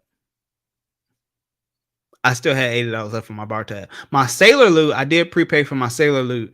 And I used the rest of it in the casino the last night. But all the drinks is like regular prices. Like it wasn't like I will say at the Sip Lounge, those drinks are a little like that's at the top range of their drinks, but just the same as Carnival. Same thing at the Alchemy Bar. All the drinks was like regular price, like 8, 9, 10, 11, 12 bucks. So it just depends on what bar and what you're getting. And they have Hennessy at some bars. I know a lot of y'all drink Hennessy, and at a lot of bars, including cruise ships and whatever, they don't have Hennessy. They had Hennessy there, and they also had Casamigos. And I don't think even Carnival even, I don't think Carnival even carried Casamigos, but they had Casamigos. Going into entertainment shows, and I call them street acts, and I'll tell you why. So the shows, I went to Do a Reality, and I went to Around the World with the Queen, which was the drag show. I wanted to go to Never Sleep Alone, and I didn't hear of that it was gone, but Never Sleep Alone is gone. And I feel like that would be perfect because that fits like my whole lifestyle of being like risque and the whole like sexual tension thing and just enjoying yourself, whatever. I didn't know that Never Sleep Alone was gone, but I asked, I was like, Never Sleep Alone is not on the thing. Where is that? It's like, oh, it's gone. People thought it was too much. And I'm like, it's an adult only cruise. Grow up, whatever. But yeah, Never Sleep Alone is gone. Never Sleep Alone was like a very like, I don't know, because you can't really film in there. But from what I heard, it was a really risque show. Like it was like if they when you go into the show, they ask you how adventurous are you, and depending on like 1 through 10, depending on your number, that's where they seat you in the theater. So all the 10s, which is very risque, they seat you in the front of the theater, and all the 1s you probably will be like all the way in the back. So 35, yes. 35.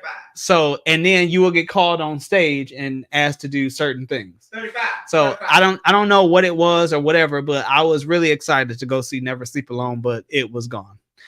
What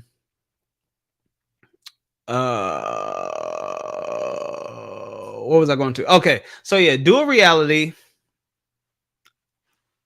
I thought I was gonna have a heart attack because they do a lot of stunts in there and it's continuous. And so you know how like I used to play football, run track, all that kind of stuff. After so long, you start getting fatigue.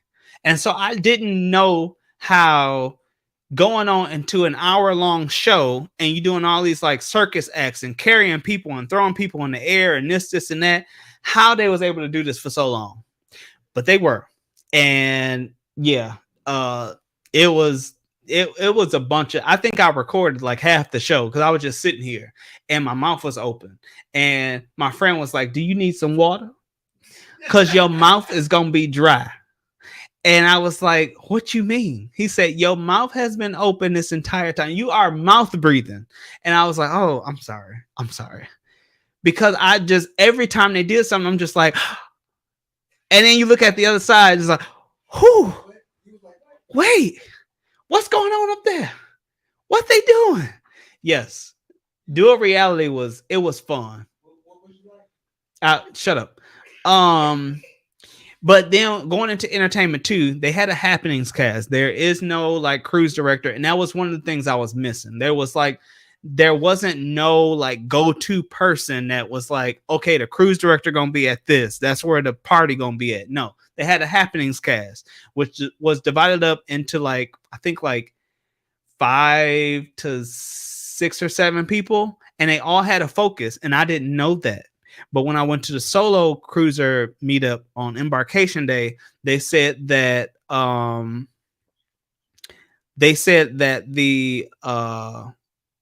when he introduced himself, he said that he was the foodie of the group. And so he did all the food stuff. So if you ever need to know anything about food, they would point you to him and he would tell you like what you want to eat. What's this? What's that? And he would like give you a rundown. Like, even if you just wanted to, I just want to run to the galley and this and that. Okay, go to the galley and go to this. And it was just like, what? Like, who? And then they had a person that was like the drinks person. They had a person that was like the music person. The music person did like all the like the big karaoke stuff. They hosted that, all of that. It was great. I loved it. It was I will say the happenings cast though was cliquish. Like it was high school. Like they had certain individuals that they like loved, and you can tell because it was like coming in the shows, you'll see them like interacting with certain individuals totally different. But I was okay with that. I mean, it's whatever. I didn't care. They did have a comedy show. The comedy show was, he was good. He got some laughs out of me.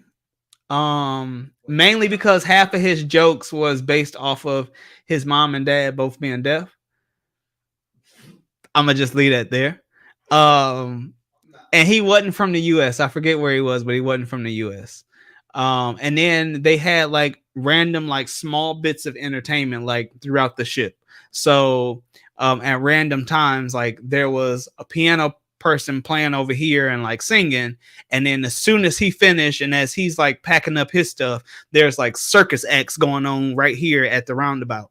And like I work in the world of like cheerleading and dancing. So me and Nick always see like kids throwing each other in the air and catching them or dropping them. And so like there was like that as soon as this piano man just got done. And so I was like, wait, what? Where did this come from? And they just doing it in the middle of the roundabout. It was things like that just randomly happened throughout the ship. And I don't think it was on, it was too short to like put it on like the schedule thing. So it was like, if you was there, you was there. If you wasn't, you wasn't. Okay. Yes, Edna said Virgin definitely has great customer service. They did.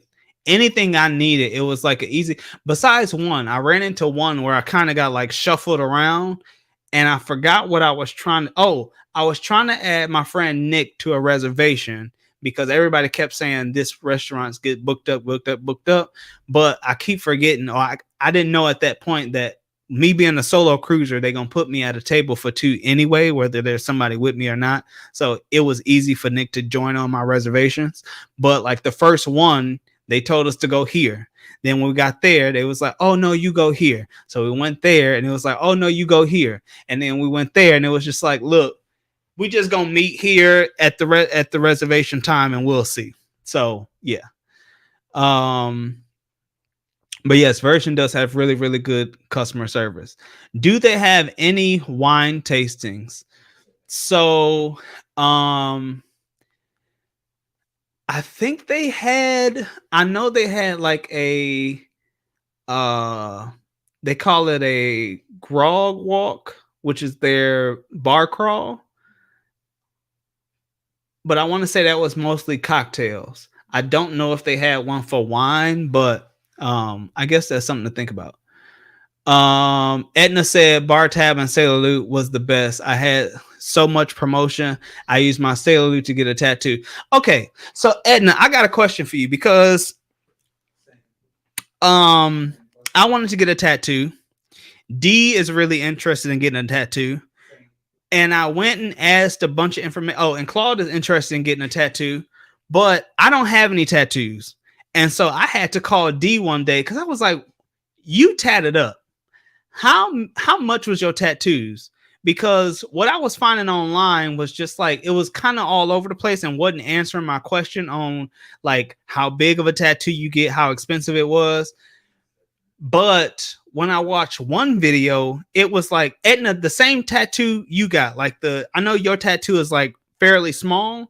And they was like, oh no, that's like, it was expensive. And I was like, I don't know. Because what I want to get is, y'all know I always say, do what you love what you do.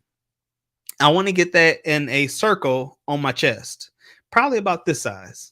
This is my lens cover, but probably about this size. Do what you love what you do in a circle. And then on the middle, like this size, I want to later get the earth or the globe in the middle of it. And then later I want to add like maybe a cruise ship going around it, maybe some planes rotating around it, like orbiting around it. But yeah, she was like, oh, for just I was like, I just want to get the text right now. And she was like, oh, probably like 400. And she said that with confidence. And I'm like, 400? I know people that got a whole sleeve for 400 or 500. The text on no, I wasn't doing it. So yeah, no. But tell me how much your tattoo was. My brother said $300 bar tab. Yeah, $300 bar tab came with the selling. So what I paid, that also came additional. So I didn't pay for it, but it was given to me. Tyree said, well, yeah, I paid for it. But did you get the 800 bar tab back, or do you have to drink it before? Okay, so you have to drink it. So you don't get that back in a credit. The bar tab, first, it was a promotion. So it was added onto my selling because it was a regular version promotion at the time. So yes, you had to drink it. And I will say with that, yes, you have to use it before disembarkation. That last night what y'all usually see on Carnival every day, everybody like challenging the drink package, trying to get their 15 drinks a day. Version was like that on the last night. everybody was trying to use up that bar tab. Like there was even this one guy that like grabbed my hand and said, "Hey, Thickums." This was one of the straight guys comfortable with his sexuality. He grabbed me and said, "Hey, Thickums, bring you and your fuzzy mic." Because y'all know, where's my thing at? He said, "Bring you and your fuzzy mic to the bar." And I was like, "What? Where are you trying to take me?" But I was still going. But he said, "Bring you and your fuzzy mic to the bar. I'm finna buy you a shot." And I said, "Okay, cool, let's go." He get to the bar, and I'm sitting here talking to somebody else that I had met. And then Nick walked up and was like, "Who this?" And I was like, "I don't know." And so, but he had ordered like 10 shots. And then when he ordered it, he gave me a shot and gave somebody else a shot and was like, "Hey, I just ordered 10 shots. If y'all want one, grab one." Because everybody was trying to use a bar tab up. They had it. They wasn't going to drink it themselves. So everybody was trying to use it because you don't get that back as a credit. So yes, you got to drink it up. Edna said they have a list of basic small ones for, for 150. Was yours 150? If you have your own design that starts at 250 and goes up, definitely overpriced. I think it is. It's definitely overpriced, but I think might be overpriced because of, I mean, just the fact that you're on a cruise ship and it's the only like tattoo parlor at sea. That might be the thing, but I dang sure ain't paying $400 for just some text on my chest. Mine was from their board and was 150. I got it because I used Sailor Loot. I already had 20 tattoos. Dang, girl. I already had 20 tattoos, so I was just doing it for the vlog. Yes, girl. Whatever it takes to get the content, girl. I'm gonna do one day, but it's definitely gonna be used off some promotion or Sailor Loot like you, Edna, because that's an easy way to use your money. But I will say if you're not like one of those shoppers that like to go on a cruise and buy like a watch or something like that, it's not too many ways to spend the Sailor Loot because the only thing you really buying is drinks.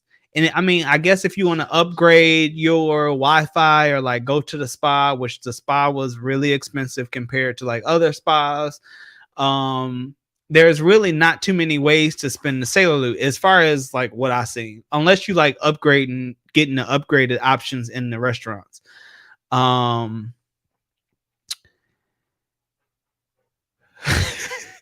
Tyree said, "Where are you trying to take me?" But I was still going. I was, Tyree. I'm sorry. I was. My journey said, is it 300 a day or for 7 days?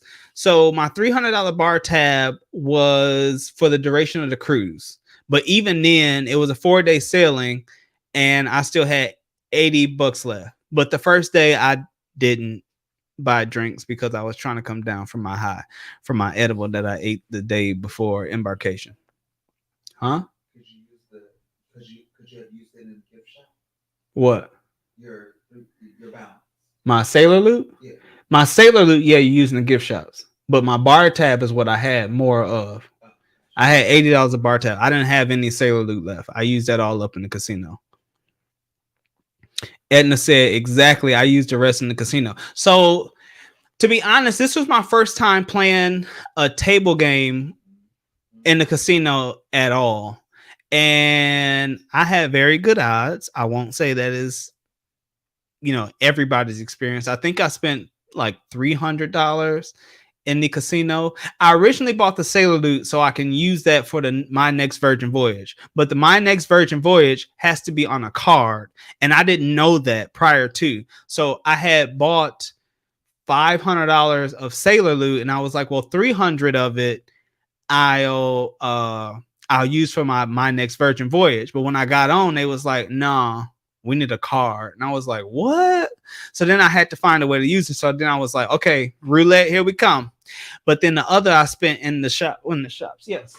Okay, so talking about the shops. This bag, and I like they merch. They had some nice merch. This bag it's a really, really nice bag. And the person that sold it to me, he kept messing with me because when he told me the price, I thought he was joking because I expected it to be like 50, 60 bucks because I'm used to Carnival prices. But this bag is a decent sized bag.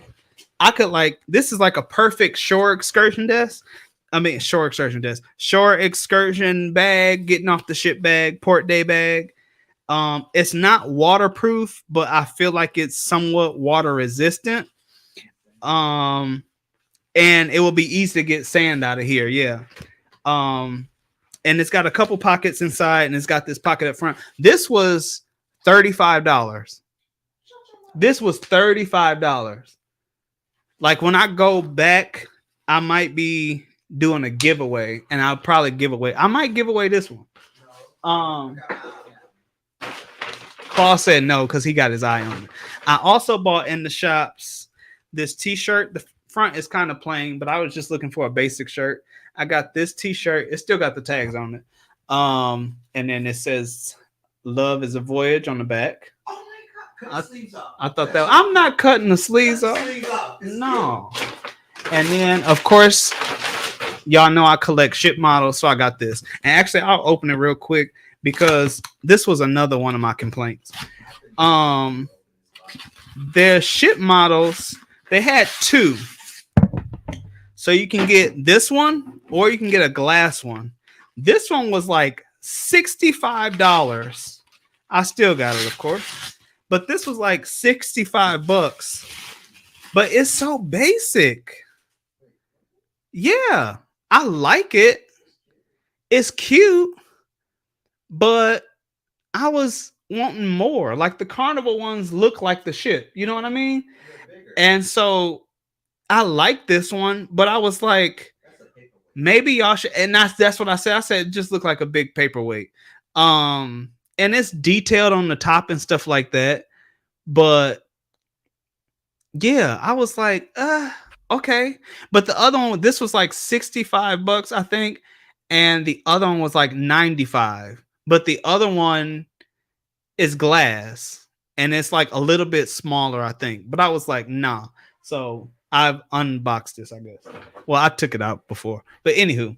But I have two Carnival ones too. I told myself I want to go get one every time I go on a new ship. But I missed the Victory. So, and I can't get it because the Victory is not the Victory anymore. None of your business said, yeah, the spa was expensive. Massages were $2.99 for an hour. Yes. My friend Nick that I met, he said he got 2 massages. And he said he got 2 massages. And I was like, oh, you got 2 massages? I heard it was expensive up there. He said, I mean, it's kind of pricey, but I needed to use this and use that. And I was just like, oh. So from then on, I called him daddy. I called him dad. I was like, oh, so he got money. He's daddy. Yes, the spa was really expensive. And he had like the spa pass to get into like the sauna and stuff like that. That's another thing I didn't like. On Carnival, I always go get in the spa, the steam room. I mean, not the spa, but like the steam room and the sauna and stuff like that. No, that's part of like what you get when you pay for like a pass to go. And I was like, that kind of sucked. But I forget what the prices was. Edna said, I'm a platinum on Carnival, so I did a status match and got the extra $100 bar tab on top of my $300. Yeah. I ain't platinum yet, Edna. Share some of your nights with me. I wish you could share nights because I would definitely get those people that just go once and never go again. Give me your nights. Okay, so we talked about so let's go through this because we've been on here for a minute now. So the outdoors, it wasn't a lot. Most of everything is on the inside. And then the main pool is tiny. The second pool is tiny.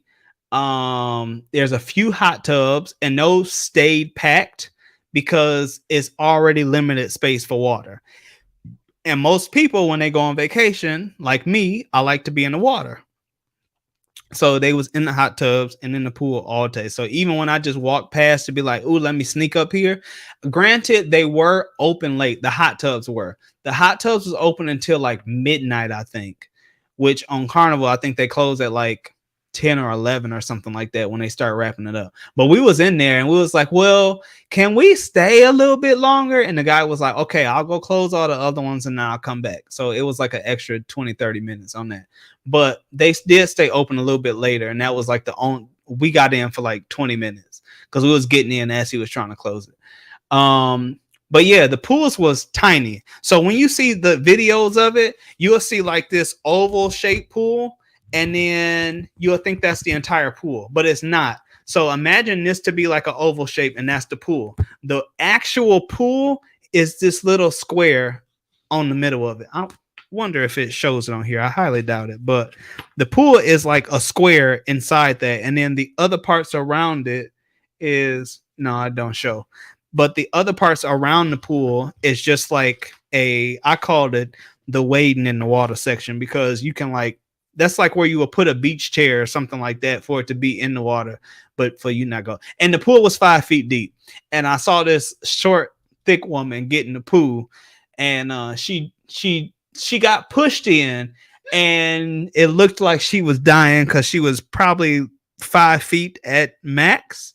And this one guy like saved her life, and she kicked her husband's ass because he's the one that pushed her in the pool.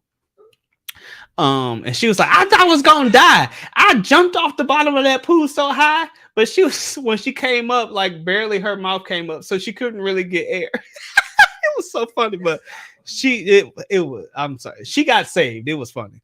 But yes, I spent all my pool time in Bimini because I wasn't finna fight for a space in the pool.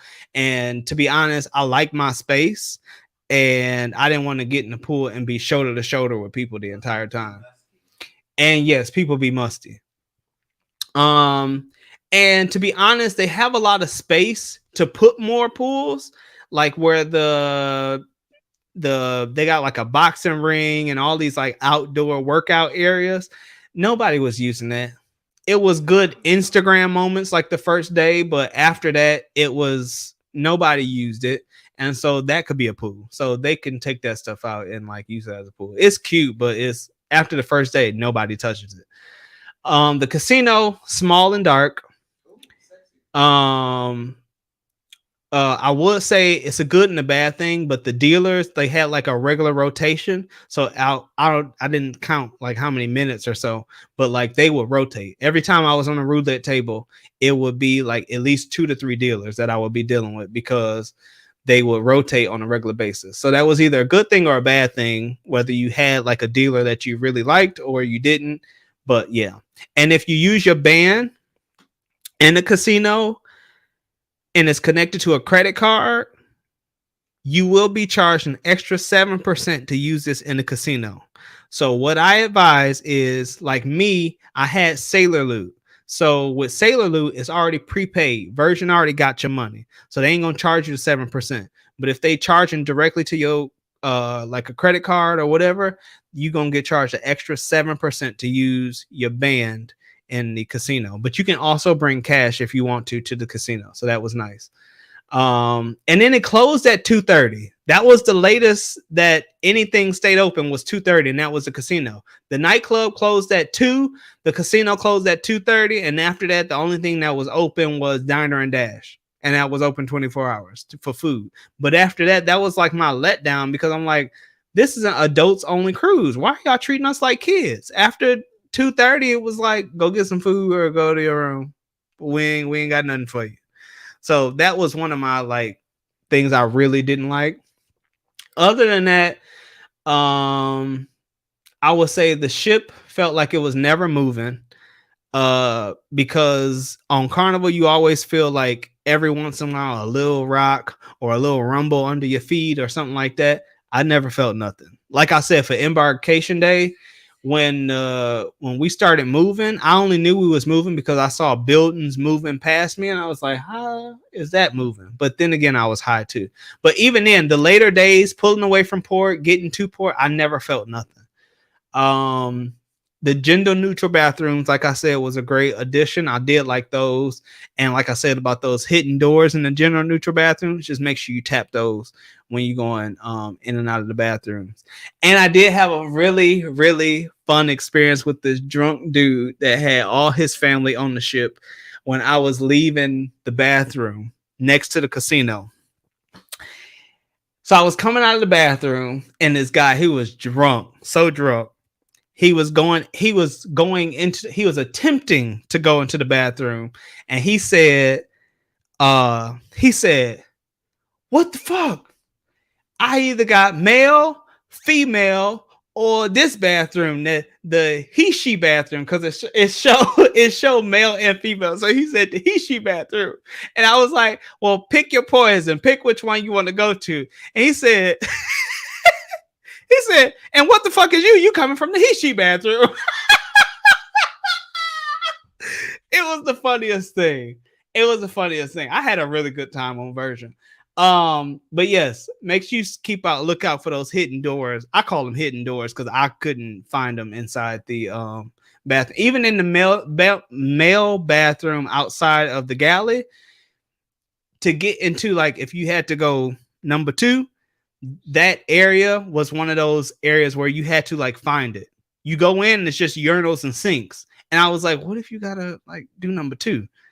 It was one of those doors, and it was like right at the entrance. So I passed it. Another thing I will keep a lookout for, or just a thing to think about, if you are having a good time on Virgin, do the My Next Virgin Voyage. You do need a card. You can't use your Sailor Loop for it, but it's $300. That $300 serves as your deposit for your next Virgin voyage, which you have 2 years, 24 months to pick a sailing and to sail. So it has to be a sailing date within 2 years. And right now, I want to say Virgin is putting out up to like a year and a quarter out. They're not like Carnival where you can look up like almost 2 years out, but it's like a year and a quarter out. So if you know you want to sail, do the My Next Virgin Voyage. It is like a great deal, and it's stackable with a lot of their promotions, and a lot of other of their promotions is stackable.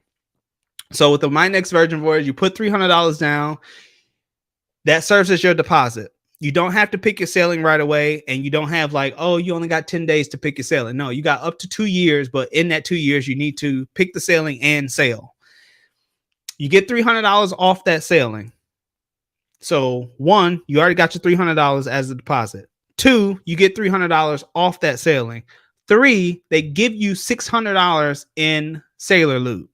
And Sailor Loot you can use for shops, spa, whatever. If you run out of bar tab, you can use your Sailor Loot for drinks.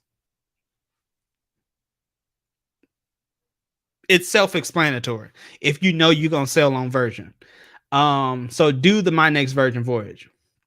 I also felt like an adult. I truly felt like an adult, not because it wasn't kids, but you know how on Carnival you hear that doom doom doom. There was not that. I heard maybe 3 announcements the entire cruise.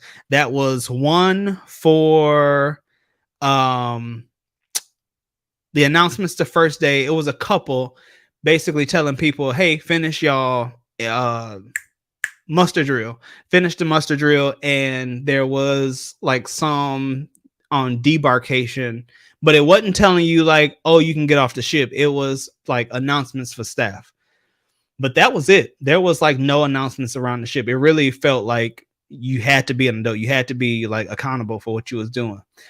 They did put alerts in the app. So when we got to the ports was Key West and Bimini. When you got to the port, there's an alert in the app that'll tell you can get off the ship and tell you where to get off, like deck 4, midship, or whatever the case. It'll be in the app. And then when you get in the elevators, they will have this like a whole like screen that lights up the entire elevator, because the entire elevator is like mirrors, but it's a whole screen that tell you what time you can get off and what time to be back on, and to show you ship time, all that kind of stuff. And when you're getting off, there's a clock that show you like whatever time zone time you in and ship time. So that way you know that whatever.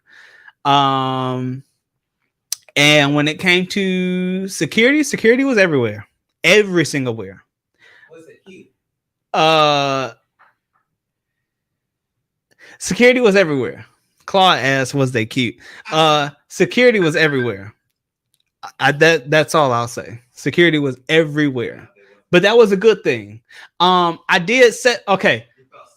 I set the fire alarm off in my room.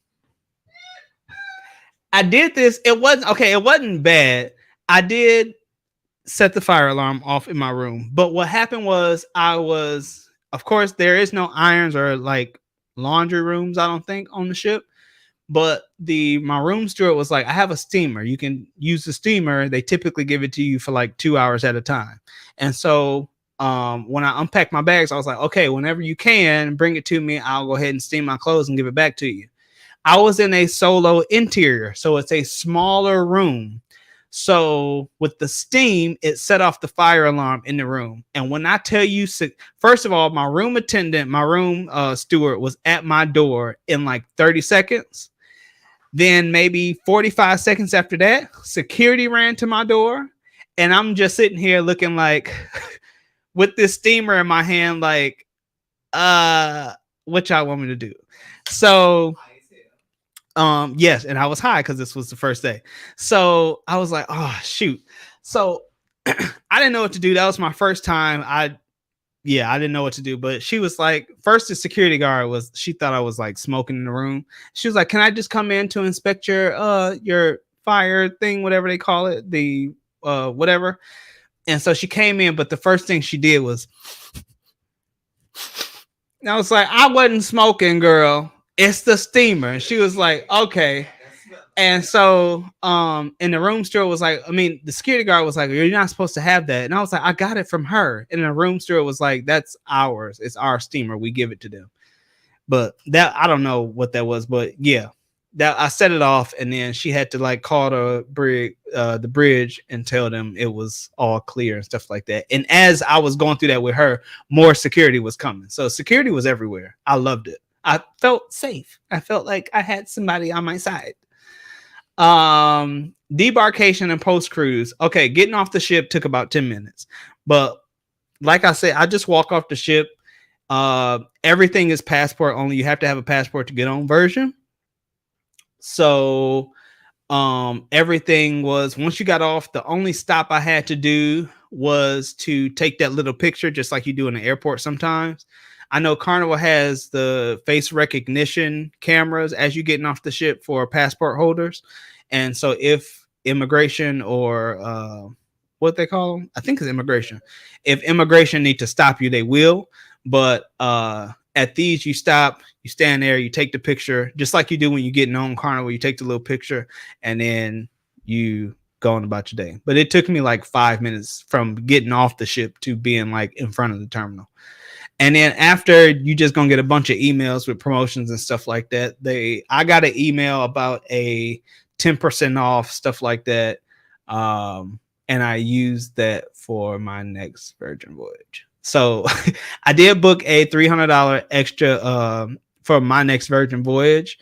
And I've already booked my next sailing. I'm going to be sailing with Brandon. When is it?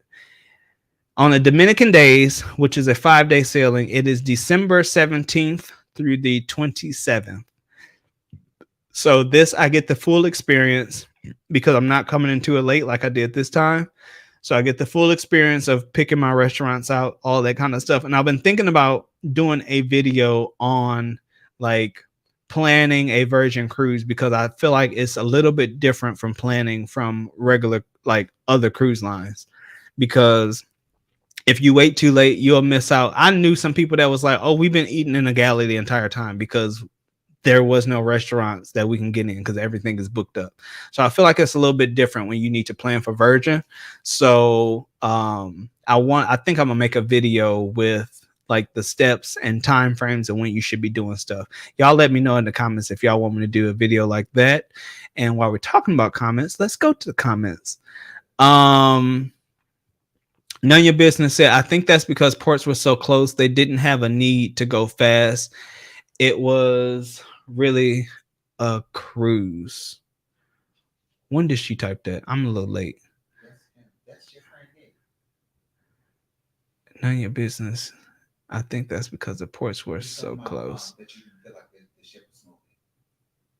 Oh, because the ship wasn't moving. Okay. Maybe, but even on Carnival, I've done the Key West Cozumel sailing 3 times now. 2 times. But carnival ships are newer. Carnival ships are older. I mean, I'm sorry. Oh, yeah. What you call it? So Ships are newer. Virgin ships are new. Yeah, it could be. I mean, and they coming up with new types of technology all the time. Tyree said, "Is that $300 per person or per cabin?" So my $300 bar tab was per person. No, I'm sorry. My $300 bar tab was me, but I've heard if you want to use the bar tab for just one person, you can set that up when you get on board. Like, say if you go on with like you and a friend and y'all like got y'all own stuff separate, and you did like say I did a my next Virgin Voyage and I go on my next sailing with Claude, and I'm like, my $600 is my $600. I paid for that. That ain't you. If I want to say, if you want to allocate those credits to a particular person, I want to say you can do that. I want to say somebody said you can do that, but you have to do it. I want to say once you get on board for that sailing. What? Edna said they will accept birth certificates, but they keep that under wrap. Tell me something I don't know. Yeah, shut your mouth and keep on talking. What is you talking about? Since when? Because because Claude is one of those ones that he only is birth certificate and ID at that point. He is talking about he was trying to get a passport for the longest. He ain't did it yet. But you ain't the only one. So, but yeah, you let me know. That's got to be something like truly under wraps. My journey said for drink packages. What you talking about? My journey.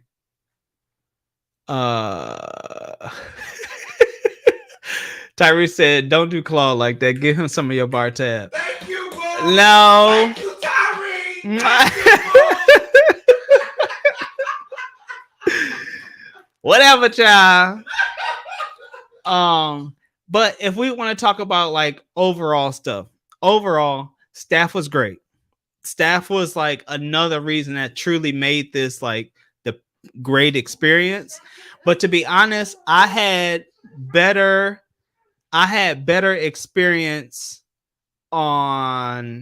I had a better experience with the staff when it came to the regular staff, like the food staff, stuff like that, instead of the happenings cast. And I feel like the happenings cast is the staff that you should be like, they're meant to be there to entertain you. And I feel like I had a better time with just the regular staff. Nick said only cruises to the Bahamas allows you to use birth certificate. That is false. You can use birth certificate and ID as long as it is a closed loop cruise originating from, say you port in Miami, you leave Port Miami, you go to whatever port you're going to, as long as you come back to Miami, that is a closed loop cruise. You can use birth certificate and ID. If you are doing a like what they call them, not transatlantic, but a cruise that is like a repositioning cruise. So like say they're moving Carnival Mardi Gras from Orlando to Miami. They're moving the home port. That is not a closed loop because they are not going back to the same port. So in that case, you have to have a passport. Edna said my passport expired in April. My daughter and son-in-law too. We boarded with birth. So when we going on our trip, friend? I didn't know that. Edna, did they give you like a talk? Did they give you like did you know this before you got there or what? I mean, I know you always prepared, so I'm sure you knew ahead of time, but how did that process go? please let me know. Cause that Claude, come here, baby. I'm coming. That's why I had to change the little shirt real quick. Come here, Claude.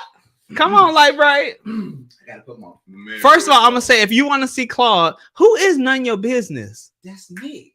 That's your friend Nick. That's Nick. He said it in the chat. Oh, I missed that. I'm sorry, Nick. Hey, boo. Hey, Nick. Okay, so Oh, you gonna invite me in? Claude is very Light Bright. Well, welcome to Light Bright. Here, I'll move so you can get the. Here go Claude. How y'all do? And there go Reese. Hey, big boy. Oh, not we're not white. Come on. I'm on Instagram, Seaberry too. All right, gotta go. That's Claude. Here, I'll put his stuff up there. My glasses there. So yes, that's Claude. Nick, I didn't know that was you this whole time. Okay, where was we at? We was talking about comment. Oh, Tyree said I meant the $300 for booking future cruise. Is that $300? Okay, so the $300 is per cabin. So say me and Nick, we met on the cruise. Say we wanted to plan another cruise where we actually went together. So if I did a $300 My Next Virgin Voyage and Nick did a $300 My Next Virgin Voyage, we can only use one towards that booking. So it will be only one $300 off.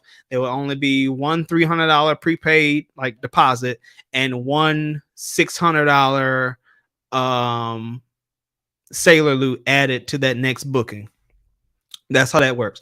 But keep in mind that My Next Virgin Voyage is stackable with other offers. So let's go into what I did for the one that I'm doing in December.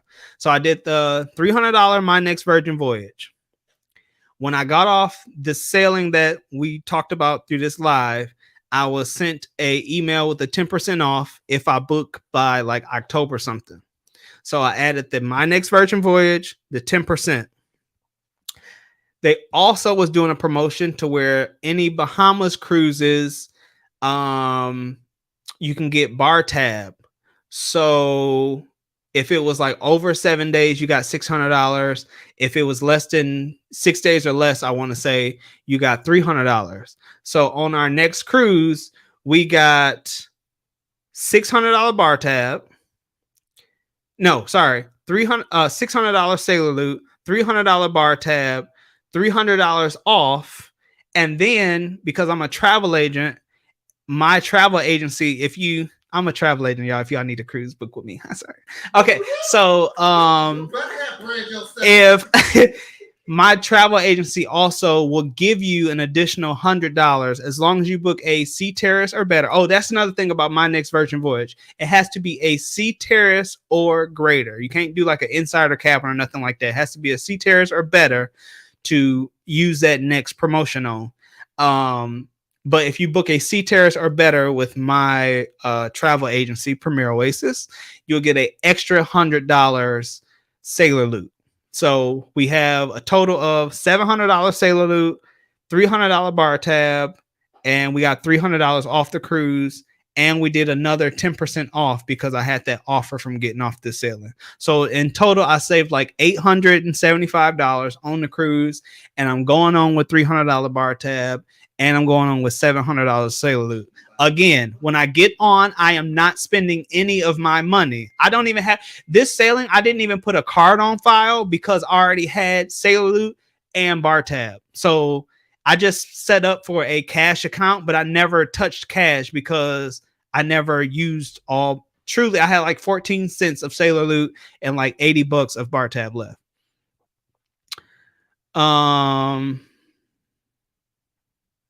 Nick said, but any of the rest of the Caribbean. Yeah, you can use birth certificate and ID for anywhere. Claude went on the Carnival Sunrise vlogs when we went to Jamaica. Where did we go? Jamaica, Bimini. That was the only two. Yeah. So it was from Miami, going to Bimini and Jamaica. And that was We had many people that was birth certificate and ID. Edna said if it's closed route cruise legally, they can't refuse, but you are leaving from and returning to a U.S. port. Exactly. Nick said your news is false. Nick, hey, I miss you too. Oh, child. Wait. Come on, baby.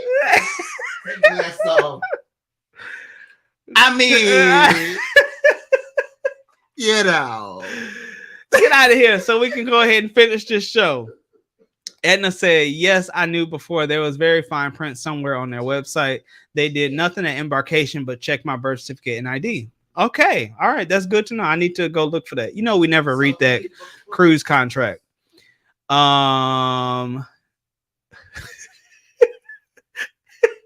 Nick, I'm always happy to see you.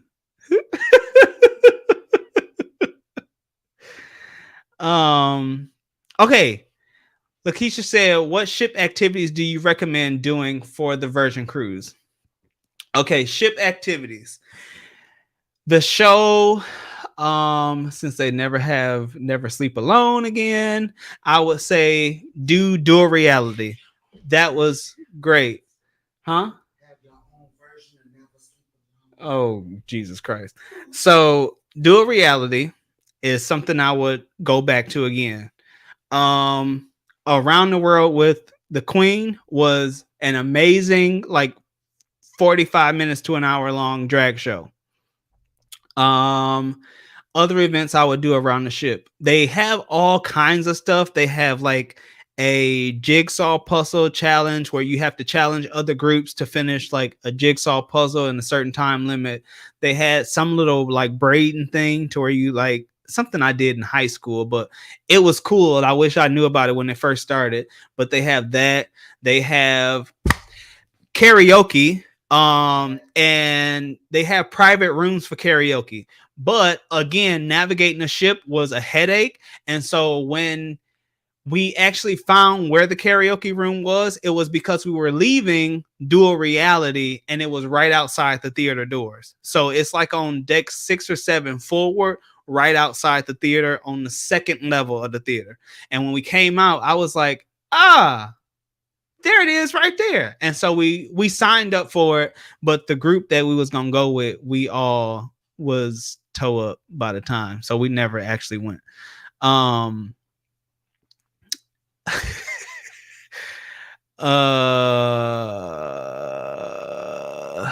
Claude, I'm so over you. Yes, Tyree, it is definitely a good deal. I will say this though, when it comes to booking with Virgin is one of those ones where I would truly say, if you have a travel agent, Tyree, if you want to continue, Tyree is going on a group cruise, y'all. So if you want to use me for Virgin, keep in mind you will get that extra $100 as long as you get a C terrace or better. And then us travel agents typically know all the promotions and what's stackable and what's not. And if you are diamond and platinum, you can status match. At the current time, you can status match and get an extra $100. I want to say it's bar tab. But yes. Oh, Life With Us talks about the birth certificate thing. How I missed that? Because I watch all of their stuff. Okay. He said, I love his vibe. Claude is a mess. Get out of here, because you exciting Reese. Come on, Reese. Come on, boy. Yes, Tyree. Let me know if you want to go on Virgin. Child, I'll get you all set up.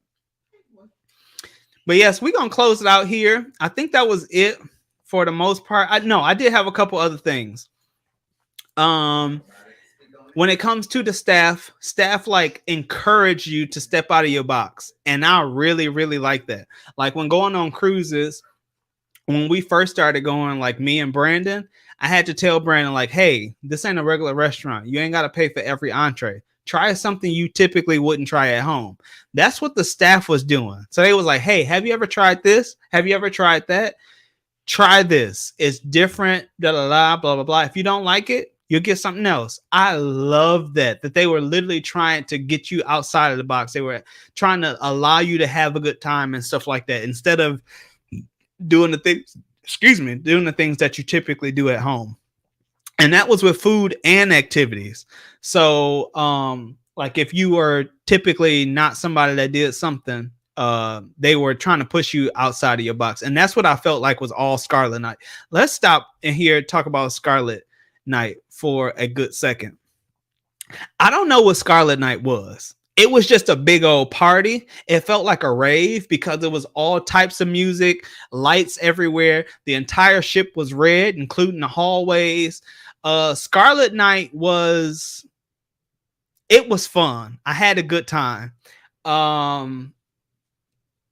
Yes, I had a good time. I'm so ready to go back. I feel like it'll be different the next time I go because I'm not taking the edible the day before I go. But yes, I had a really good time. And Scarlet Night, I still don't know the story behind Scarlet Night, but even then, me and Nick was told that the story for Scarlet Night is not the true story. Because when they invite you to these little secret parties and stuff like that, they was told that Scarlet Night had a different story. But even then, the story sounded like bullcrap. So I still don't know what Scarlet Night is, whatever the case may be. And then talking about the secret parties. Y'all took Never Sleep Alone away because y'all said it was too adult and people was complaining that it was too like risque. Why not make that an invite only or one of y'all like secret little things? I would love that. I want to do it. Yeah, like an opt-in thing, or like have them sign a waiver or something like that, or give them like a little word search for like nasty words. And if they can't finish it, then you ain't our type. But yes, you didn't see, and Life With Us TV said this, and it pointed it out for me. You didn't see officers around the ship. Life With Us TV said it felt like you were on a self-driven Tesla as a ship. And it did. Around Carnival, you see the officers for the dining room. You see the officer. You see the cruise. I was going to say pilot. What do they call that man? You see him. You see all these officers walking around. You didn't see that on Virgin. I seen not nobody in like. I mean, it could have been them, but I never seen them because they would have been in like looking like regular clothes. Again, if you are homophobic, don't go on Virgin. I'm just going to say don't, because you're going to be too focused on the gay and not focused on having a good time. Or you might get offended with something and not. But like with that drag show, she pulled all the I'm big buff into the actual acts. Like she gave them a drag queen name. And they were the representatives for that half of like the theater. It was fun. Value for money. Okay, let's start with here. I told y'all how stackable all these different promotions is and how I just got like $8.75 off. None of your business, said the captain. Yes, sorry. Yeah. Okay, so all those like promotions that's stackable. Keep in mind, any voyage you go on, whether you got a promotion or not, Wi-Fi is included, the basic Wi-Fi. Gratuities is included. Keep in mind, it is all put into your price. So yes, you pay for it, but it's not nothing like nickel and diamond. You don't see like an itemized list of all these things and feel like you get nickel and dime. Basic Wi-Fi, gratuities, essential beverages is included. So you can get your pop when you go to the dining room. I'm from up north. I say pop. If you say soda, whatever. But you can go get pop and stuff like that, and it's included. Orange juice. I love orange juice. Orange juice is included. Group fitness classes included. Let's talk about the gym for 2 seconds. The gym, I would never go to the gym on a vacation. This gym made me want to go to the gym. It was clean. It was spacious. It had literally floor to ceiling windows to the outside. It wasn't those like elevated ones where the bottom of the window start here and the top of the window is here, like on Carnival, and it's like looking at a partial view. It was like flat windows looking off the side of the ship. If I was on a longer cruise, like this next 5-day cruise, I'm probably going to the gym.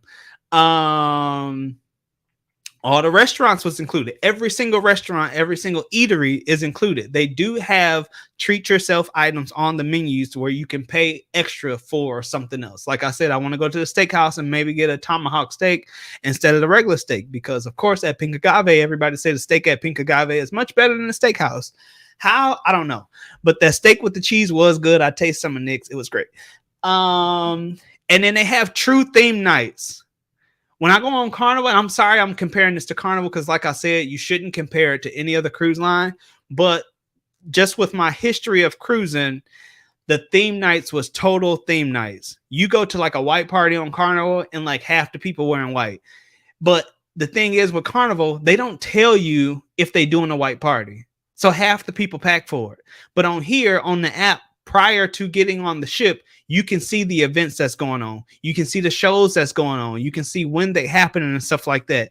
When you get closer to, especially when you get on the ship, then you'll see all the different events. Even though it's not like a long list like Carnival, they show you all the events once you get on the ship. But beforehand, I know, even if I didn't watch YouTube vlogs of other creators and stuff like that, I knew there was a pajama party. I knew there was Scarlet Night. I knew, this, and that. I love it. It was theme nights galore.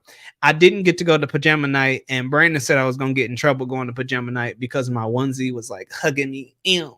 But I didn't go to the pajama night because I was asleep. Claude said mounds of joy. Was it a swingers cruise? That's always the question with Virgin. Everybody, because it's adults only, and it's Richard Branson at the same time. Keep in mind, it's not its own private company. Virgin's also ran by like a third party company with the founder being Richard Branson. But it's not ran by like Virgin. But anywho, is it a swingers cruise? I say it is what you make it. I had an upside down pineapple on my door because y'all know how I get down. Did I get invites from my door? No. Was I invited just walking around a cruise? Yes. Yeah, I had offers.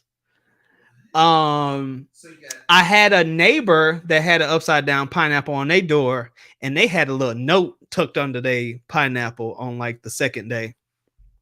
But it is what you make it. It is what you. I didn't read it because I didn't want to touch their stuff. That's their property.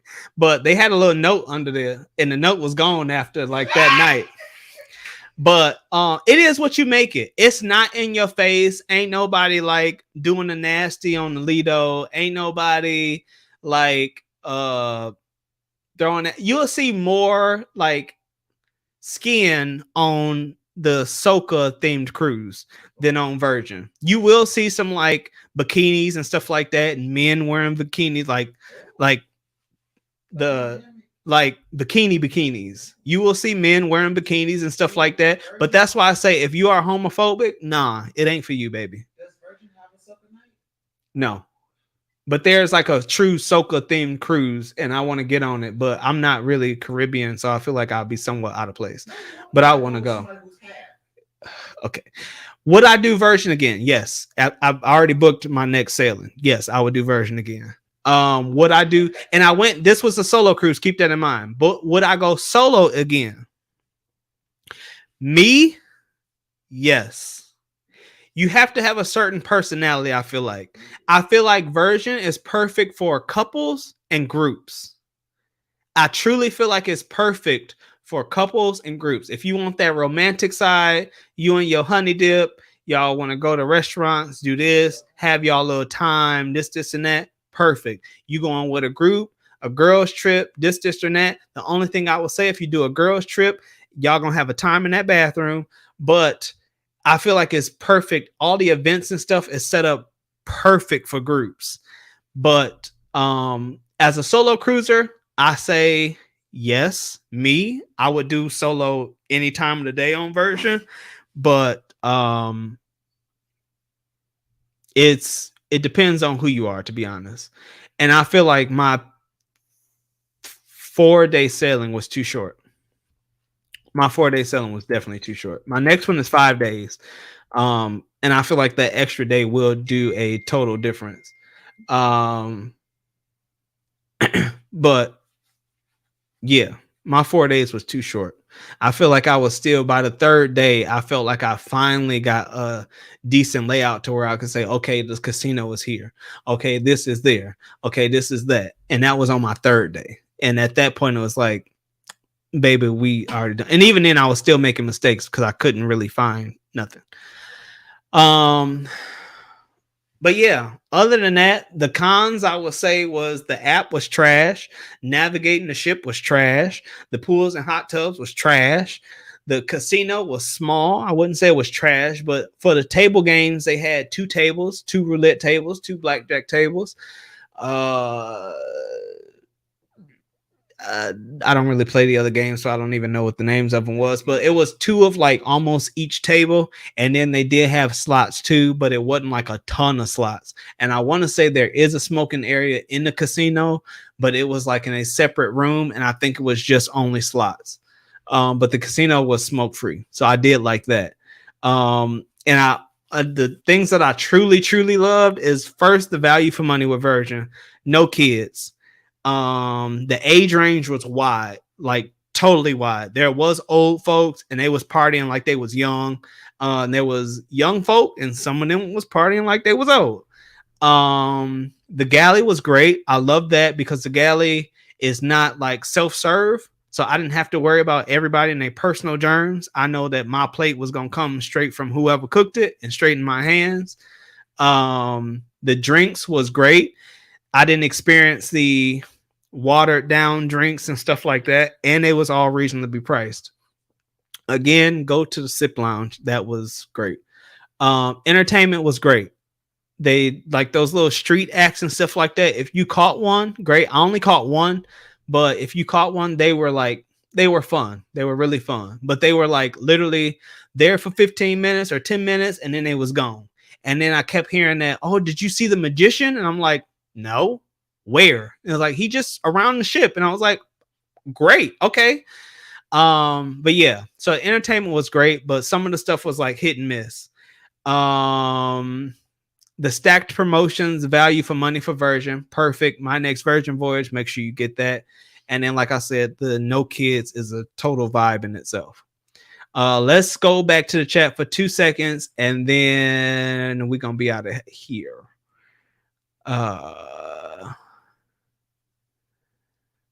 None of your business said that's Nick. That's a good idea. That party, don't just take it away. Yes, if they do, like, if they ever want to think of an idea to do with Never Sleep Alone, make it invite only, or make it to where, like, for the secret, like, party things, the secret little hideouts, they like passed out these little cards. This is my Premier Oasis card, but they will pass out these little cards and you would come back to, like, they would tell you, come back to whatever, come back to this area of the ship this date and this time, and we'll invite. I said spelling good after you shower and dish. Okay, so the card would tell you, come back to this part of the ship this time, this date, for like some secret adventure, and they would take you to like the crew area for like some secret thing that they would do. And even like the people on you can't film in there. They take your phones, all that stuff. They lock them up, so you can't film in there. So whatever people do in there, you can only go off of their word. But yeah. I say if they ever want to bring Never Sleep Alone, they need to do it maybe invite only or something. But I feel like it's an adults cruise. Like, bring it back. Come on now. Nick said no, it's because I want to have a. Of course, Nick. You've been on plenty of yachts. Of course. I'm so tired of Nick. I can't stand him. Tyree and Aaron said it's definitely pop all day. Absolutely. Nick, I'm so done with you. Okay, what else we got? Trey Game said the last cruise that I went on and you was on there. Where? Did I meet you? Did you get one of my magnets? Why you sound so old? Cause I couldn't read that at first. This drink was taking over. Did I meet you? Did you get a magnet? Or was you one of those ones that was scared to approach? Y'all don't be scared to approach. I'm just a human just like everybody else. And to be honest, I'm getting really surprised because even on this Virgin cruise, I have no Virgin cruise on the channel at all. But there was people that noticed me and that yelled out my name. And I was like, who is that? Who calling my name? And even like in my local Walmart, not even a mile from my house, somebody was like, I think that's him. And her daughter had came up to say hi. But if y'all ever like see me, I'm a regular human child. Y'all come say hi. But I don't remember. Well, I didn't even know that was Nick. So tell me who you is, or follow me on Instagram, or send me a message on Instagram. I'm so done with Nick. So done. But yes, this is the end of the show. Here's my socials if y'all want to connect any further or on a personal level. Again, if you want to go on the group cruise, please send me an email at agibson@premieroasis.com so you can join us. Tyree is coming. Claude is coming. It's a bunch of people going, to be honest. Today, what number did I give you? 19. So we currently at this moment have 19 cabins, and I will give a shout out to Aaron because Aaron is bringing like 8 cabins himself with a bunch of him and his friends. Of course, the theme is cruised. Fuck cancer. As you know, I went through cancer. I fought cancer. I had my PET scan since I came back. I am waiting for next week when I get my follow-up results to determine if I am truly in remission or if I need any other treatments. But this cruise is themed fuck cancer, and we are celebrating those that have went through cancer, fought the battle, or any ones that we've known that fought the battle and maybe lost or is still here kicking today. So whether you know them or you've been a supporter of somebody with cancer, I will really love to have you on. I am throwing a very personal event where I'm sharing some really true personal thoughts and experiences on the ship. And it would be really nice. Wow, my emotions changed real fast with that one. I'm really showing it's gonna be some personal moments shared on that cruise with some events that I'm doing. So for the next, we'll do like 3 more minutes, and we'll do a live Q&A. So if you got any random last questions, go ahead and throw them in now, and we can go ahead and touch on those. D said, I am coming. Yes, D is definitely coming.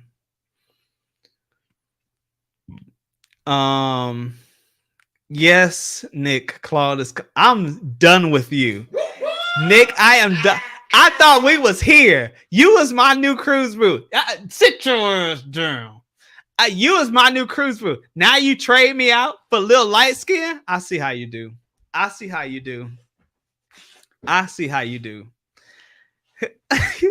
Nick, yes, if you want to come December, come on. It's me and Brandon so far. Bring you and the hubby. Find somebody to watch the baby. So yes, y'all. None of your business said question. Are kids allowed? Yes, absolutely, baby. Bring the baby. Bring the baby on the group route. It's Carnival. So yes, kids is welcome. You know, they got the kids club, all that good stuff. Bring the baby. Kids are always welcome on Carnival. And I gotta show you off. Remember, you daddy. What else? We got 1 more minute, y'all. 1 more minute. If y'all got any other questions. Claude said, do a turn up shot.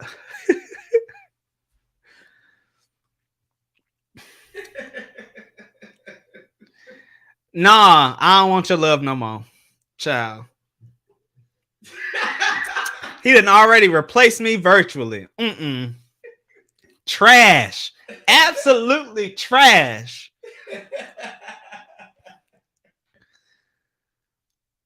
So yes, while we got this last minute, I'm gonna go over the group cruise information real quick.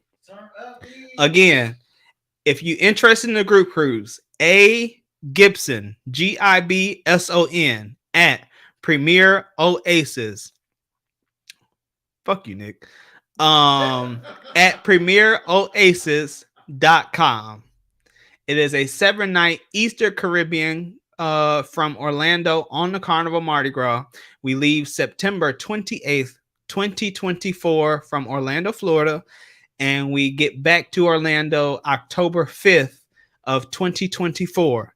It is preferred that you have a passport. You don't need a passport. You can do birth certificate and ID. The standard deposit is $500, but like I said earlier, you don't have to have $500 because most of everybody that I booked so far has been on a promotion where it was half off deposit, so $198 or $250. What else? If you want to go on a group cruise, you have to book through me. I will say that again. You have to book through Premier Oasis. You have to get in contact with me. So what I will say is the easiest way to get in contact with me is contacting me on Instagram. Send me a message. I'll email you, I'll send you over my email and we can get everything situated. But if you want to be included in the group activities, the gift bags, the t-shirts, all that good stuff, you have to be booked by me in the group. Okay. So yes, contact me on Instagram or email if you are interested in the group cruise. Okay. And I will say it is definitely big. To be honest, I told Claude today because he was like, what was you expecting? And to be honest, my first group cruise, and most of us people, the group cruises are shorter because we know our people. I'm just being honest. I'm a very honest person. We know our people. And so the more expensive it get, the less people can go. So most people do like the 4 or 5 day. And I was being selfish. I want to do Carnival Mardi Gras and I wanted to go to the ports that I wanted to go to.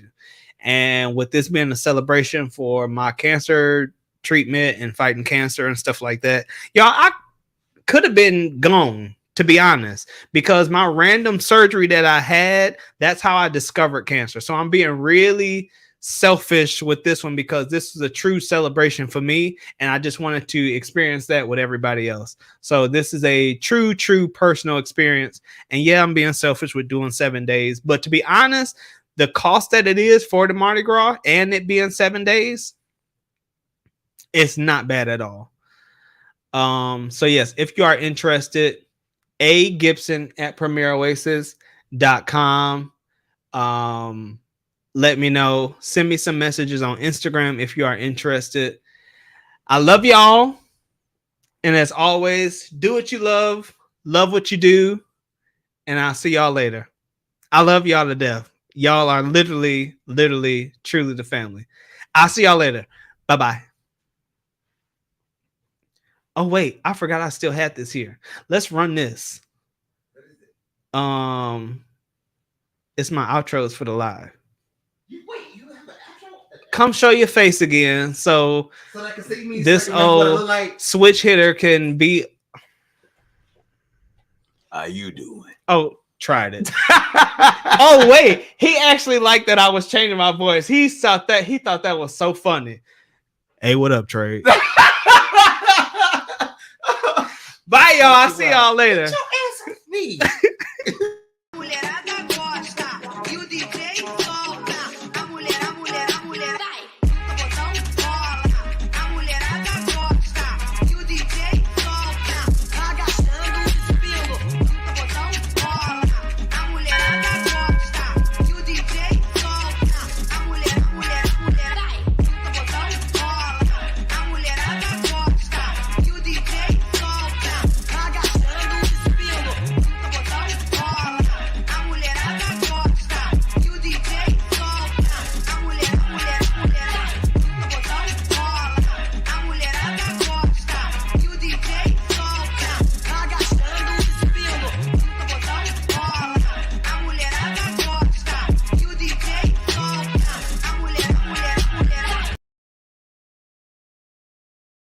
trash box. Goodbye, y'all.